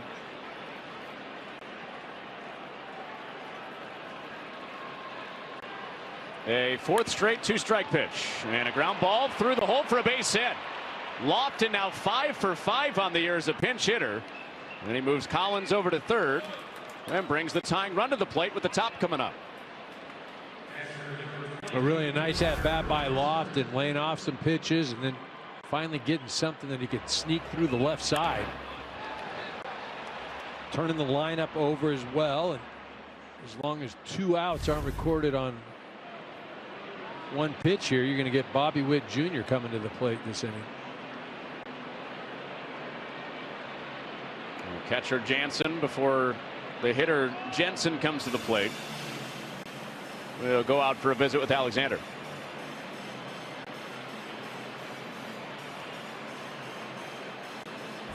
So we were talking about Caglione and some of his bad luck. This is what we were talking about off the top. Fernando Tatis didn't wait until June. A majestic bat flip on his 450-foot blast. Long awaited for Tatis. I mean, again, now you just wouldn't be surprised that he goes on an absolute heater, right? One of those things like 7 home runs in the next 8 games or something. I think these days we call that Schwarbering. Right.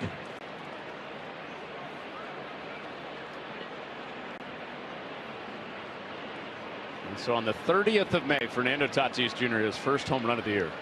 Unthinkable that it would be this long. Tying run at the plate. Here's Carter Jensen. And lines that to left, base hit. Collins coming to the plate with the first run of the day for the Royals. And left on left, Carter Jensen breaks up the shutout for the Royals.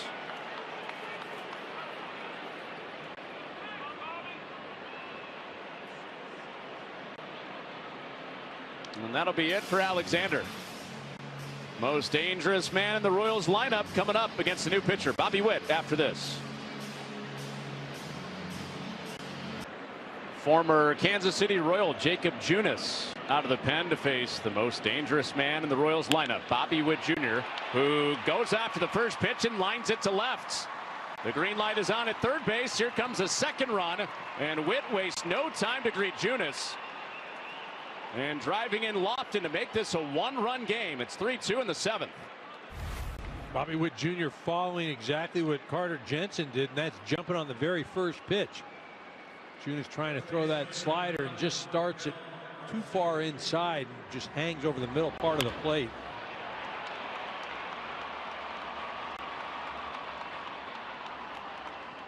So with the good part of the order up there and the guys that have come through this year with runners in scoring position at the plate, Witt and Garcia, Kansas City has a chance to tie, if not better. Go ahead run on base as Garcia takes a strike.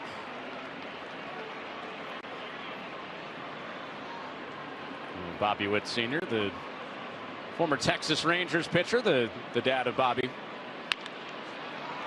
Looking on as Garcia bounces that through the middle for a base hit. Jensen is wheeling around third to come home. And Kansas City has found their offense against the Texas bullpen. All level at 3 on the RBI single for Garcia.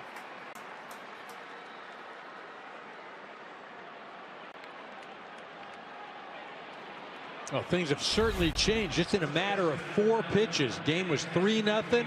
4 pitches later, it's tied at 3, and the Royals still able to knock down some more.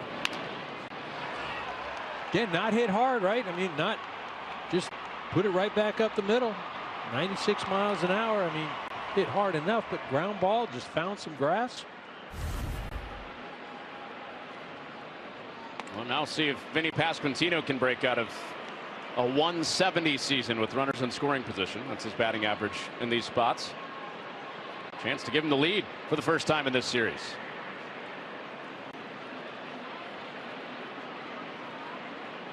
Uh, 0-1. A line back through the middle. Pasquantino finds the outfield turf. And he finds a lead for the Kansas City Royals. Witt in to score. Pasquantino takes second. And a struggling hitter with runners in scoring position makes it 4-3. Garcia is down at third. Looks like he's got his right hand on his right hamstring.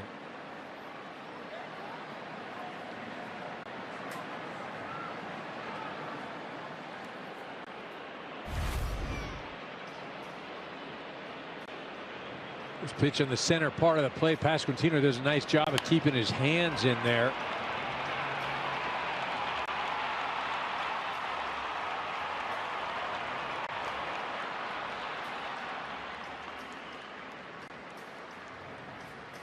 You can see blows out coming around second. Garcia has left the field with head athletic trainer Kyle Turner.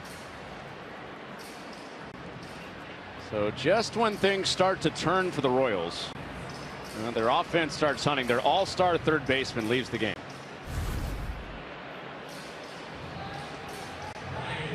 Man.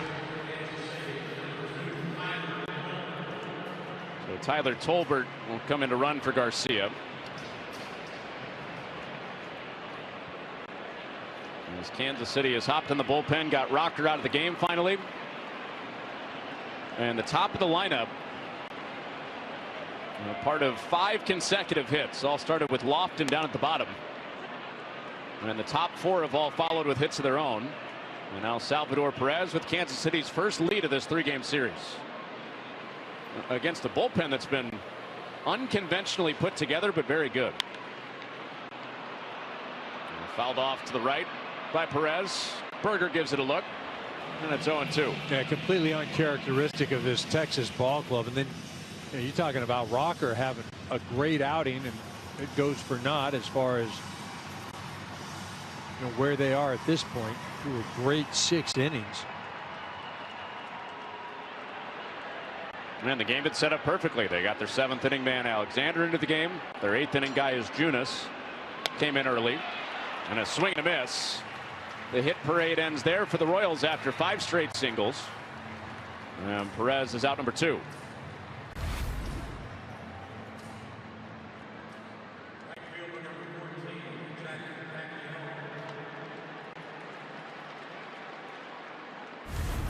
So Jack Caglione, the last man standing for the Royals in this 7th, with 4 runs up on the board. And there's a strike. Well, we're making the comparison Tatis and Caglione his last time up would have had a home run in 20 of the 30 ballparks on a fly ball to the 410 sign in right center. So he's hoping maybe his fate turns just like Tatis's just did. He's just looking for a base hit, right? I mean, just to drive in some runs. Only 11 RBIs on the year. 2 on the pond for him. 2-1.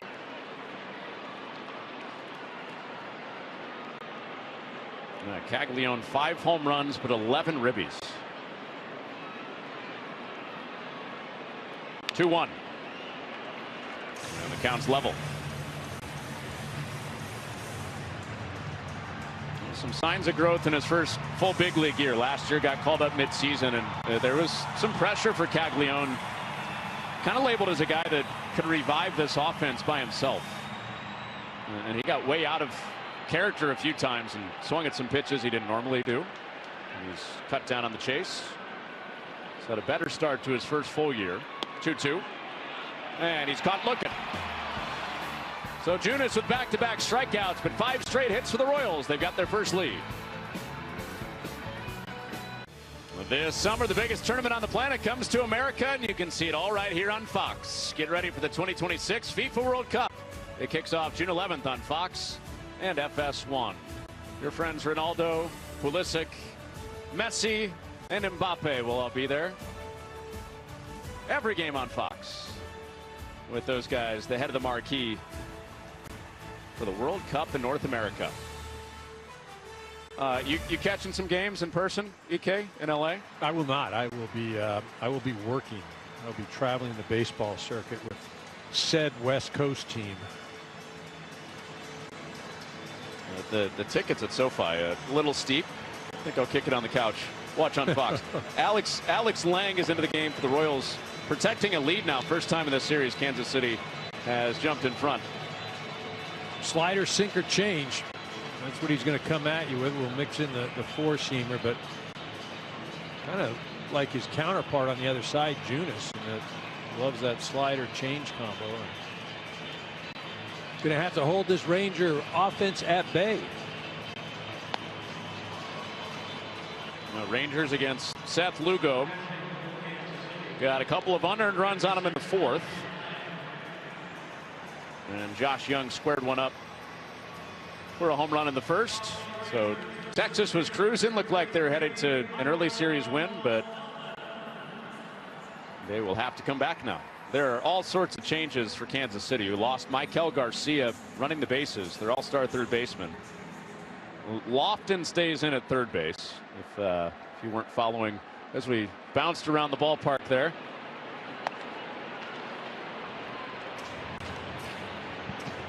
Lane Thomas is in center, and Tyler Tolbert is at second. So it'll be up to the bottom man in Texas's lineup to try to jumpstart him, the former Texas A&M Aggie, Michael Hellman. A couple of former SEC guys going at it again. LSU Tiger against Texas A&M Aggie. Lang against Hellman. And downstairs, 1 ball, 1 strike.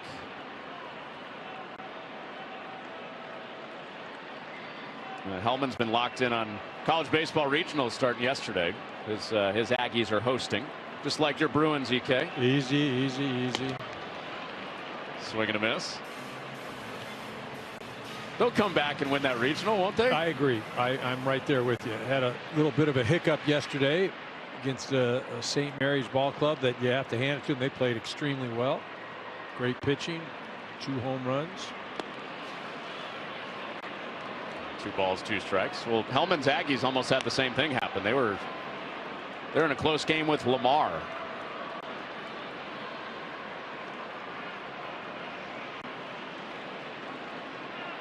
Two and 2 on Hellman. Trying to get it back to Peterson with the tying run on base. Lead man waiting. And a swing and a foul back. It's been a fun year watching your Bruins, because there's a guy on that team that's probably going to be in the big leagues soon. Rock Chalowski, their shortstop.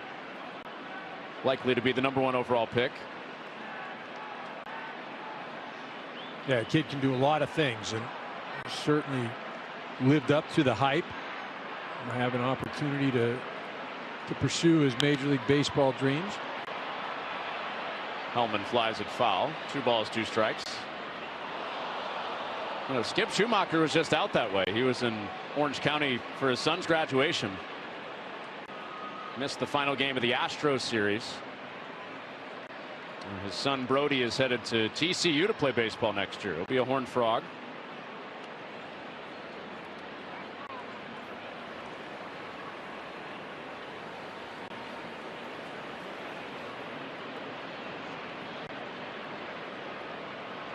Break even from Lang. Another liner. This one foul again.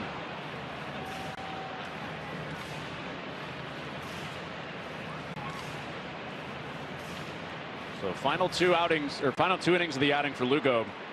Well, just 1 hit. Got the strikeouts rolling in the 5th. Stranded Haggerty after a swinging bunt single in the 6th inning, and kept his team in the game as he tends to do. The all-star Seth Lugo. Long battle here. Lang against Hellman. Another 2-2. Is driven foul to left. Souvenir City over there down the left field line. Certainly Lincoln in this at bat. Getting to see another pitch, which means an opportunity for another mistake, right? Really coming around those pitches. The 9th pitch of the AB. And it's finally over for Lang, who puts down Hellman with the strikeout.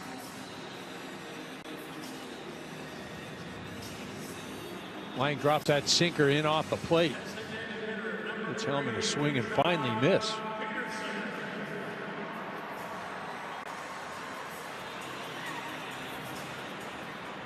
So Jock Peterson looking for his first hit of this game, #2. Been on a home run binge this week. 7 home runs on the year. 4 of them have come this week. Repping the tying run. Yeah, he's just sitting on one thing right now and trying to put something in those right field seats. Did that last night. Put away a home run in the 8th inning. Yeah, and that at bat too. He was down in the count 0-1, and then he just statued the next pitch, and then he was down 0-2, but battled back and then hit a ball into the seats. Well, working ahead here, 2-0. Statued right there. Sure did. This is where you almost think that he might be baiting you. 3-0. If you're Lang, you better be careful. You better make a pitcher's pitch here. Dangerous fastball hitter, and less of a statue on 3-0. He was ready to pull the trigger. It was a good pitch, though.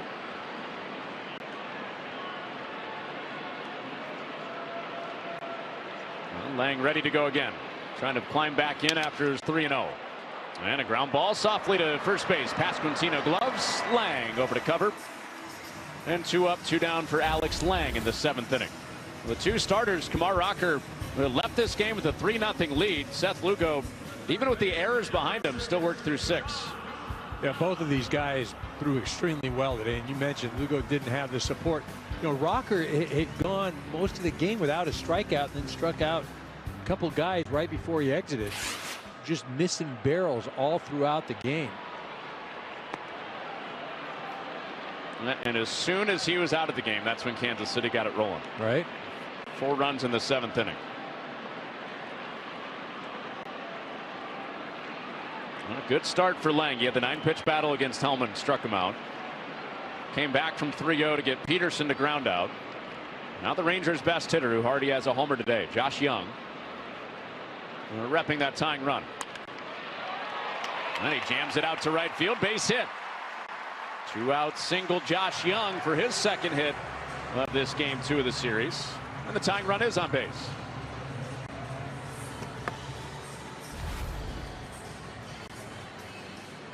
Tried to bury that ball in on his hands, and again, he's not trying to do too much with that thing.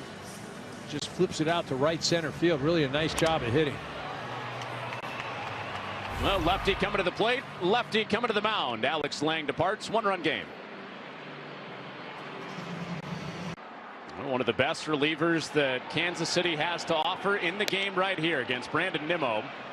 Daniel Lynch and his 1.59 ERA. That makes all the sense in the world right now. You're facing Brandon Nimmo. Texas is arguably the most dangerous hitter. Want the left on left combination right now. And with that in mind, Lynch against lefties this year, 125 against him. 5 for 40 lefties against Lynch this year. And Nimmo takes strike 1. And that's without damage, too. None of those 5 hits have gone for home runs. Well, the velocity is up this year for Lynch. The swing and miss is up this year for Lynch. And he gets a soft ground ball out to second. Tolbert throws on to first to get Nimmo, and left on left. Lynch does his job to keep the Royals in front. Pitch, hit, and run is the free official MLB skills competition for baseball and softball players ages 7 to 14. Host a local competition in 2026 and give the kids a chance to make it to the national finals at the 2026 World Series. Visit pitchhitrun.com and scan the QR code. EK, radar gun right now, 60 feet 6 inches. What do you got? 41. 41. Dude, I mean, what would be the point? The risk reward is no good. That's harder than Miggy Rojas's pitch to Kyle the other night. Wasn't that 38? No, I believe it was 58, but I don't know that. I thought it was 50 something. Let's effort on that. Take a look. You were too lost in being a dad to care what the radar gun said. It's totally understandable. Well, Isaac Collins leads off. New pitcher Chris Martin. One-run Kansas City lead. Fastball splitter combination for Martin. It was 58 miles an hour. Dad knows best. I just deal with facts up here, dude. 2-1. Upstairs, 3-1. Chris Martin on the shelf for a little bit earlier this month, and before that, kind of odd. His splitter was getting hit a lot harder than we're used to seeing. And his fastball is outside for ball 4. Let's relive that, what we were just talking about. This was the single for Kyle. That was not 58 miles per hour. Yeah, that was Freddie was trying to get my attention, and that wasn't that's selective editing right there. That didn't happen, but that looks good. Let's just say that's exactly what happened. What do you mean it didn't happen? That didn't happen. I didn't wait. I mean, we have it on video. Game. What do you mean it didn't happen? Did you hear that? Editing. So you were just randomly waving at somebody? No, that was probably earlier in the game. They probably had me on the scoreboard or something, so they just take that shot. Lane Thomas swings and misses. 0-2. Sorry to ruin a good story. Sorry to ruin a good story. My bad. Yeah, I know. You just dealing facts. You just told facts, us. Dude. So what were you actually doing when Freddie was trying to get your attention? Nothing. Nelly was trying to talk to me, telling me, hey, they're looking up here. Fly ball to right. It sends Nimmo back, and he curls in for the catch. 1 out. Well, you are known to listen to everything your play-by-play partner says, so I'm surprised you didn't do what he said and actually look down there. I didn't acknowledge that. Was the irony of it is my son was telling Freddie, it's like, oh, he's probably really nervous up there, and Freddie's saying, why would he be nervous? You know, it's great, you got a son in the big leagues. And the irony of all of it is Freddie has a son that plays youth ball, and Freddie's dad, who you see in a lot of telecasts if you watch Dodger games or the World Series, had told me that Freddie gets absolutely nervous as heck watching his 11-year-old, but not nervous playing in World Series, not any of that stuff. So all parents, when they watch their kids, there's a little bit of anxiety. And it's the same for you? No, I just love it. It's enjoyable. There's always anxiousness. Come on. Yeah. Well, you played it so cool when they cut to the booth the other night when he hit the home run. It looked like, I don't know, it looked like anybody had just hit a home run. So you finally cracked a little smile. It's very it's enjoyable, but there's a lot going on inside for sure. I'm sure. Nick Lofton, no balls, 2 strikes. And that ball scalded to center, but right at Hellman. And there are 2 down.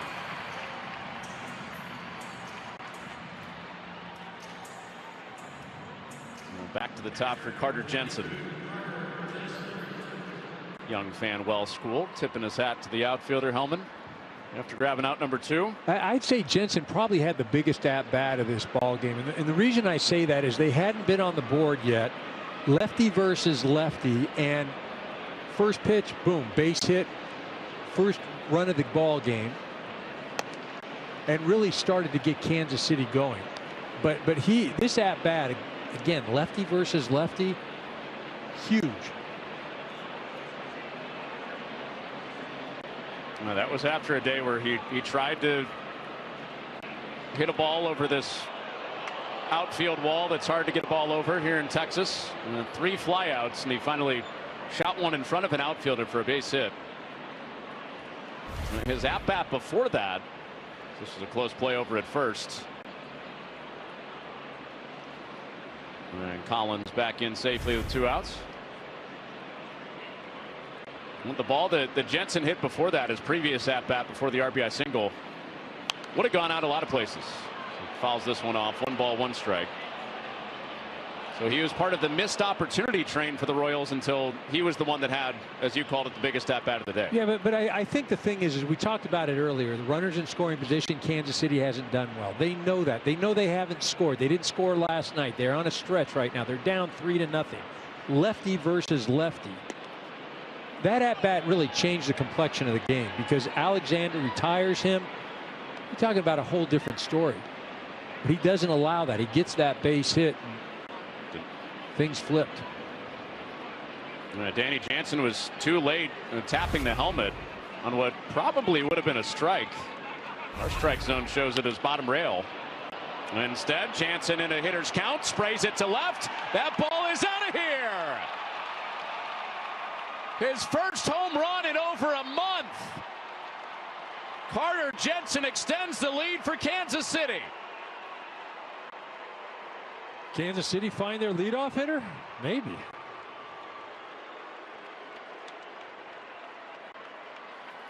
See, it was as simple as that for Matt Catrara. Just decided, hey, we're going to change a lineup around. And again, the offense, the biggest at-bat, I will say it over and over, was his base hit to drive in the first run. And that feel-good momentum has continued on to this one. Other way.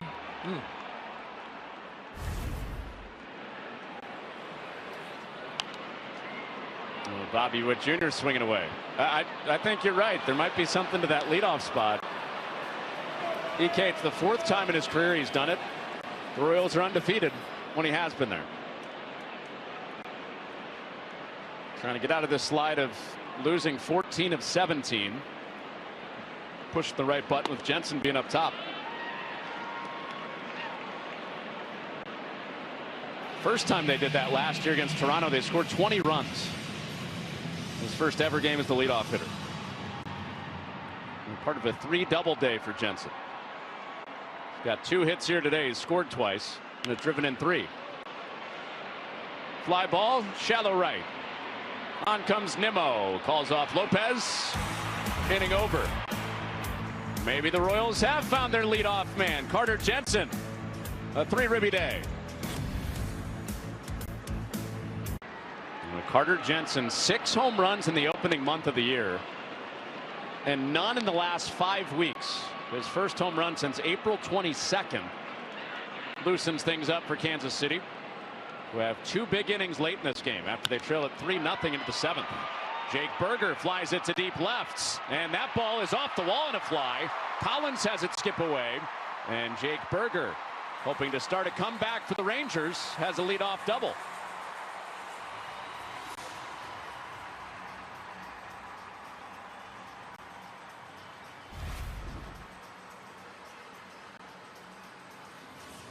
Inner part of the plate, not going to sneak anything by Berger in that spot. Texas not going away at all. A 2-hit game for Berger. Known to get after that first pitch. And he rocked it from Daniel Lynch, who faced just 1 batter last inning. And now Duran shoots 1 foul. Well, the Rangers had their back end of their bullpen set up the way that they wanted it. They had a 3-0 lead for Alexander and Junis. That's shot foul again. And that perceivably could have set it up for Jacob Latz, who's turned into the Rangers closer. But Kansas City 4 runs in the 7th to take the lead. 2-run shot from Carter Jensen in the 8th to add on. And lead 6-3. So Texas will need a comeback to keep their streak of wins when leading after 6 going. They are 23-0 in leading after 6, like they did today. That's how good their bullpen's been, but Kansas City has popped them for 6 runs in 2 innings. And Duran lays off 2-2. So you take the flip of that, Kansas City has their bullpen set up now. Daniel Lynch has gone from starter a few years ago to the 2nd lefty in the Royals bullpen to their highest leverage lefty now. And he's in a battle with Ezekiel Duran.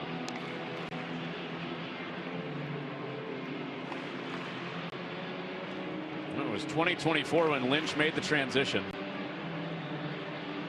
And Matt Strom was thought to be the highest leverage lefty for the Royals, but that 151 ERA has been too hard to ignore for Matt Quatrero in Kansas City.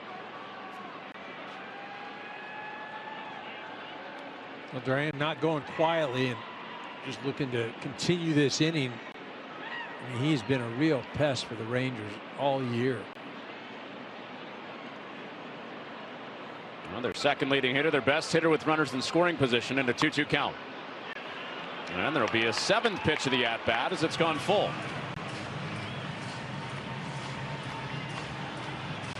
If Duran can reach, the tying run will come to the plate. First 3 runs of this game to Texas. Next 6 runs to Kansas City. Payoff is ball 4. As you mentioned, EK, he's been a pest all year, and he battles back to draw the walk. Well, make your mark, become a legend in MLB The Show 26, available now on PlayStation 5, Xbox, and Nintendo Switch. Rated E for everyone. Yeah, that at bat by Durant just so good, because as a hitter, you're trying to make something happen. You've got that guy out at second base, but the patience he displayed, and it's that cliche of just passing the baton. His run doesn't mean a ton, but getting on base, yes. Not being greedy, not trying to get that RBI, just continuing the inning. I've done it so many times, playing 3 straight weeks where he's gotten a start every single game. Here's Sam Haggerty, who came in mid-game. And after the first pitch, he flies it to shallow right. Caglione comes on and makes the basket catch. And Haggerty trying to do what Berger did, do damage on the first pitch. He's out number 1. So will we see? Well, let's look at Haggerty again. Fly out to shallow right. Caglione gets a good jump on it. Again, very aggressive on that first pitch. Well, here's Danny Jansen. Will we see a Jansen heel turn? Biggest at bat of the day was from Carter Jensen for Kansas City. Danny Jansen for Texas is the tying run. Outside, 1 ball, 1 strike.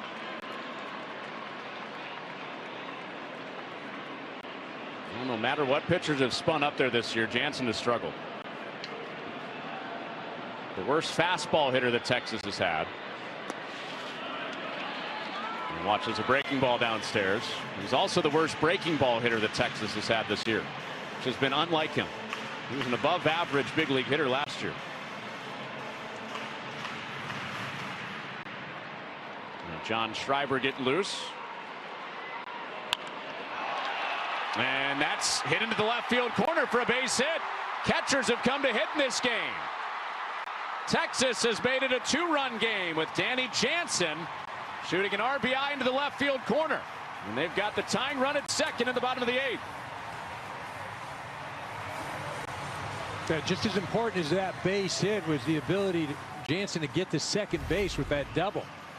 You mentioned the tying run now at second. This pitch, center cut right down the middle part of the plate, doesn't work on an edge, and see the head just locked down, watches it all the way off the bat.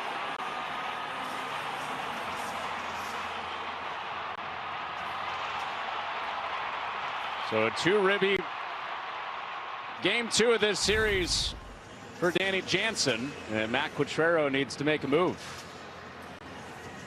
Even with the lefty coming up, he's taking his lefty out of the game. Tying run at second, 6-4. John Schreiber in a dirty inning against a pinch hitter, Justin Foscue, who takes inside. So new pitcher John Schreiber, the 7th inning setup man for Kansas City. Justin Foscue, a struggling hitter looking for his first hit in this homestand. 0 for 10. He represents the go-ahead run and has a 2-0 count against Schreiber. Schreiber, a 4-seamer, sinker, sweeper, and cutter, throws those all about 20-25% of the time. Again, not going to overpower you at all. And his first strike of this sequence to Foscue. Well, not going to overpower you, but it's pitched to soft contact, especially against righties. Righties are 167 against Schreiber this year. And right on right to Foscue. It's jammed back of first. Easy play for Pasquantino.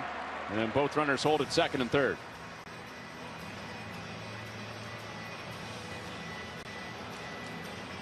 So righties now 6 of 37 on the year against John Schreiber.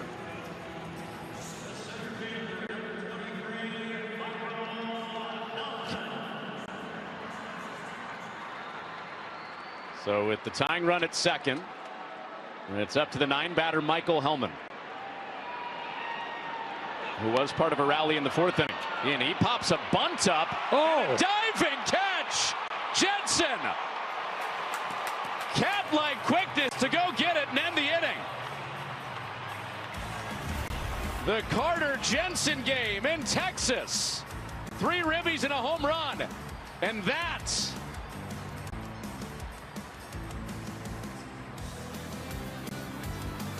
well, there's the Sandberg game. There's the Ohtani game.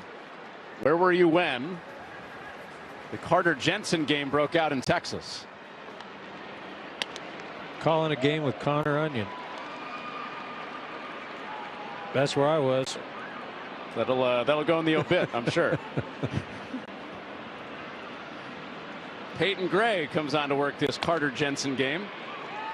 I mean, what a play that was that he just made on that bunt. No, it really was. And again, if you look at the magnitude of some of the things that he's done today and how they impacted the game, like I said, I feel like his at-bat to drive in the first run was the best at-bat of the game. Most important, that play right there, second and third, making a diving play. I mean, defensively, that's probably the play of the game. And he certainly liked it. Yeah, I don't think he cooled down between innings. Yeah, the entire roster mobbing him in the dugout. That'll help his WAR, EK. That will help his WAR. God bless him. God bless Carter Jensen. God bless WAR. Vinny Pasquantino, nobody on, 1 out.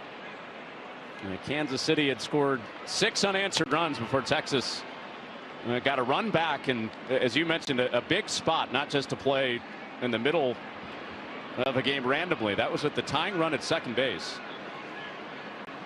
and helped get Schreiber and the Royals out of it. And cracked to right. Justin Foscue, the new second baseman, can't get there. And Vinny Pasquantino, a 4-reach, 2-hit day. Promising sign for the Royals. The pitch out of the zone, and Vinny able to hook it just over the head of the second baseman. You going back to that play too by Jensen.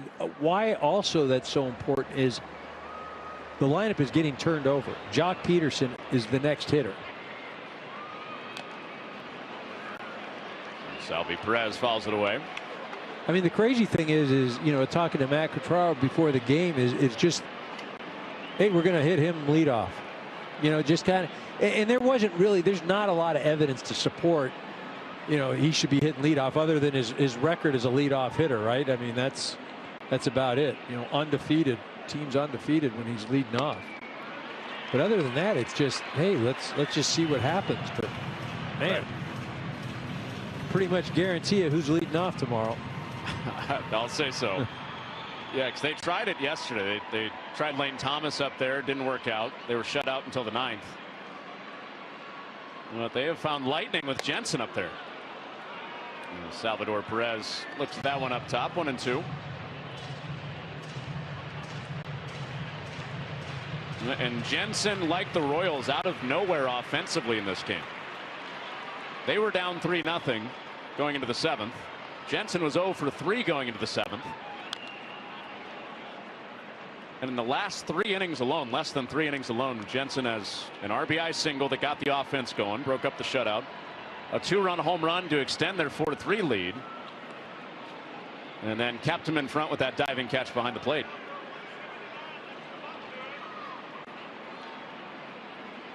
So who will be the lucky Mr. Willie McGee in this game, in this version of the Sandberg game for Jensen? Willie McGee hit for the cycle that day. Didn't turn into the Willie McGee game. Here's Berger and E. Fan right through the wickets.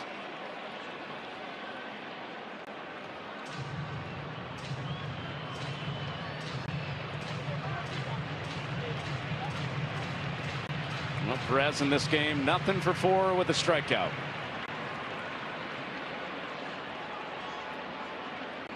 Well, the 9-time All-Star, the World Series champion in his 15th year all in the royal blue. Pick over to first. And just a matter of time for Perez. Probably going to happen this season. He is 5 home runs away from the franchise record in home runs, held by the Royals' only Hall of Famer, George Brett. 317 career home runs for Brett. That's ripped foul.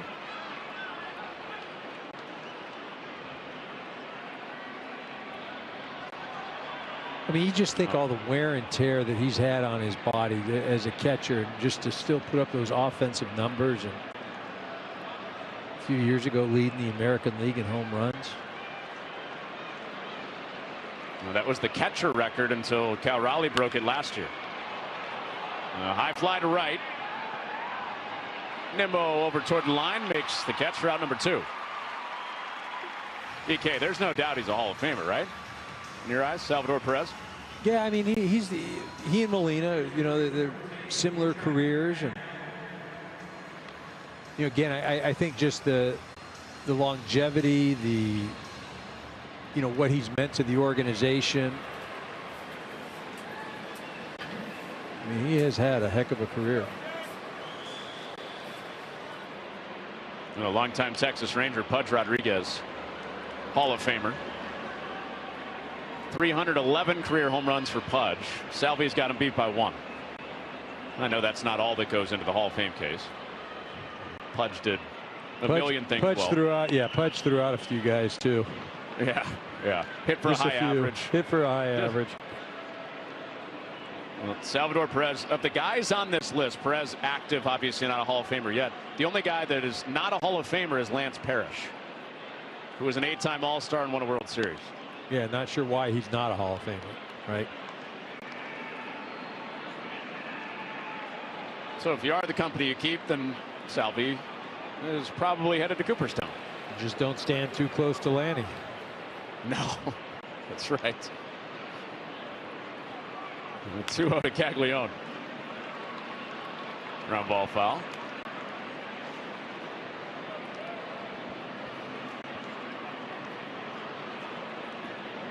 Wasn't it Lance Parrish?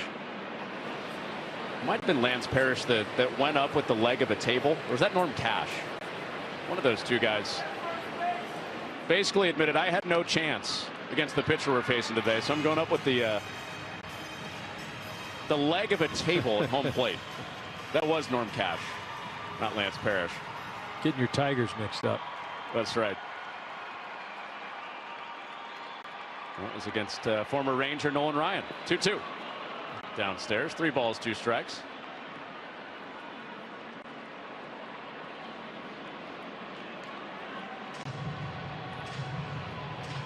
So jump start time at first for Vinny Pasquantino. Gray trying to send this game into the 9th. As you mentioned, EK, top of the lineup will be coming up for Texas. And what they hope is a 2-run trail. Game the Royals once trailed 3-0, now lead 6-4. There goes Pasquantino, and there go the Royals in the top of the 9th. Caglione strikes out. Last chance time for the Rangers, chasing 2. Well, the Royals looking for a snatch 'em back win after they trailed 3-0, and it's their closer with Carlos Estevez out. Lucas Erceg, who's 11 of 15 on the year. Yeah, he's not afraid to rush it up there. Get it up there about 97, 98 miles an hour.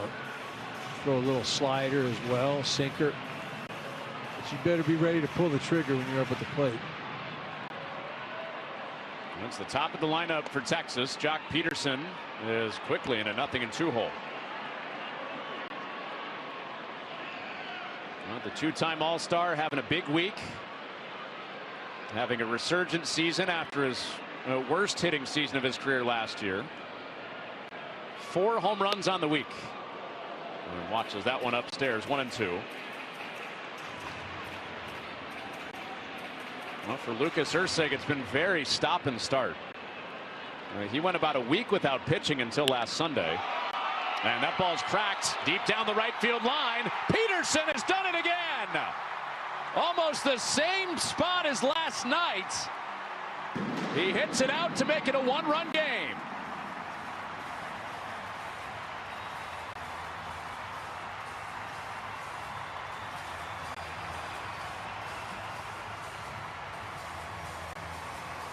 Well, you mentioned it, almost identical to that swing he had last night.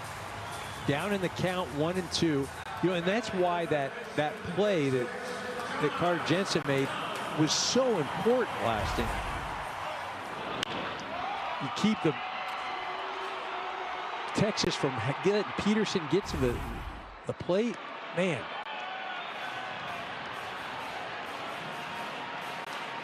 Jock is doing it, right? I mean, Sure he gets stretches. He can get in stretches where he is as hot as anybody. And there's not a park that can hold him. That's been the case for Josh Young this year, too. This ball went out in a hurry. 5th home run this week. Came into the week with 3 home runs on the year. Now he's got 8. Shades of his all-star form with the Dodgers early in his career. He was an all-star as recently as 2022 with the Giants. And one of the real positive surprises of the first 2 months for Texas has been Jock Peterson. The other one has been this guy. Josh Young in a 2-2 count with Ursig.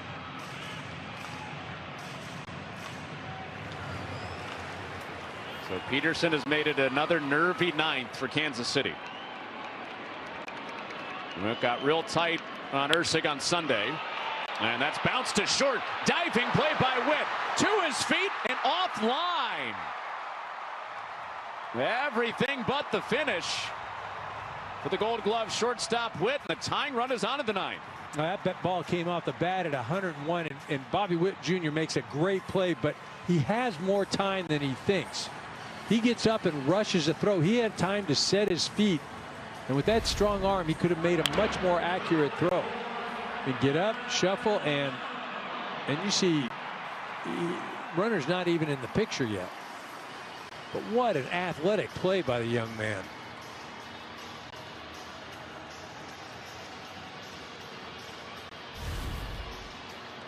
So a mound visit for Kansas City. We were talking to Skip Schumacher about this today. He's the former adversary of Kansas City in the I-70 series, playing for the Cardinals, and hit this home run in June of 2011. His only home run ever against a lefty was that walk-off home run. And Big Mac even gave him a big hug. He was saying he thought that was on Father's Day as well, just to cap it off. Really a special moment. Well, Brandon Nimmo represents the winning run here. That was part of a season where, of course, the St. Louis Cardinals went on and played these Texas Rangers in the World Series. And that was a part of the season that the Cardinals were slumping. And you notice the high socks for Skip Schumacher. That was part of a slump-busting superstition. Have those socks hiked up. Bouncing ball. Ursig has it ricochet off his glove. Hustles to field it, and it's off target. And Nimmo is safe. Tying run to second. Winning run to first with nobody out. Well, Ursig he created his own problem right there, because it may not be a double play, but it's certainly an out over fielder's choice. Nimmo getting out of the box quick, but just your natural reaction to go after the ball. Usually goes to the second baseman. So instead of a man on and at least one out, the temperature cranks up on Ursig, who's looking for his first save in 2 weeks. And he misses badly to Jake Berger on the slider.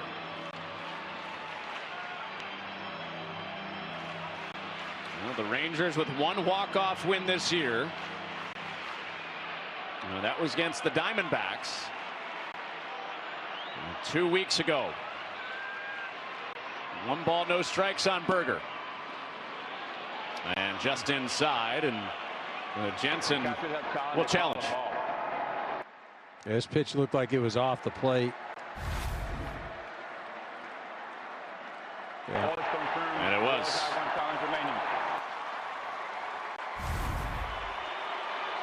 It's a little hiccup in the Carter Jensen game, right? Sure is. Yeah, the one thing he's gotten wrong today. That's There's 3 Ribby plus homer day. A broken bat, flare to right, base hit for Berger. Windmill on at third base. Here comes Young. Caglione. His throw goes to third, not in time. Jake Berger levels this game at 6 as the winning run goes to third.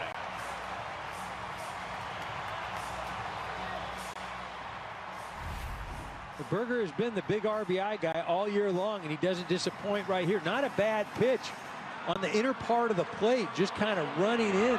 Sinker. Again, in an RBI situation, you're not looking to put the ball in the gaps or anything. You're looking to drive that runner in.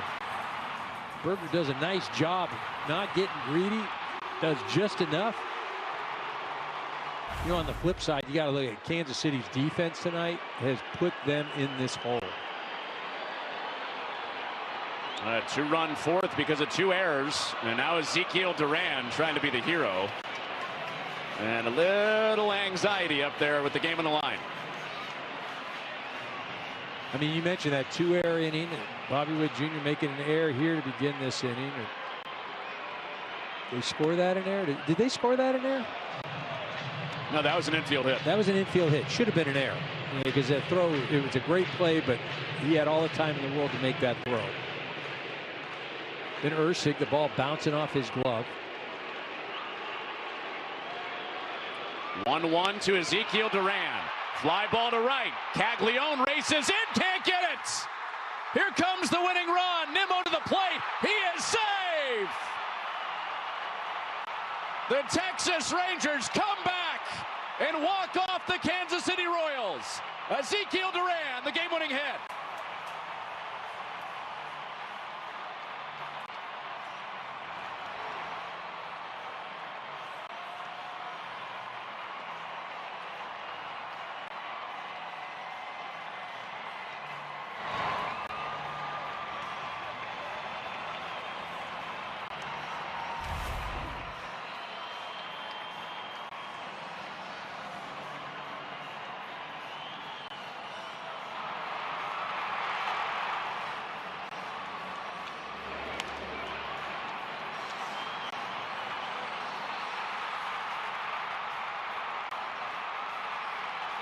Well, Texas certainly did not ever give up. And again, great effort by this ball club. They looked like they were down, but they continued to chip away. Ran with the big base hit. Kumar Rocker, great outing to begin the game. Just an all-out effort by the Texas Rangers. On the flip side, Kansas City, they just can't seem to get out of their own way. Tell me this team might not be a playoff team. They're still right in the thick of this thing, and they're getting their guys back. Getting healthier. Texas wins back-to-back games. Their first series win in a couple of weeks. And Kansas City, heartbreaking fashion, their 5th straight loss and their 15th in their last 18. Ezekiel Duran, the winner on the walk-off hit. That does it for us. For Eric Karros, Connor Onion, and our entire crew. Now we send you out to NHRA qualifying.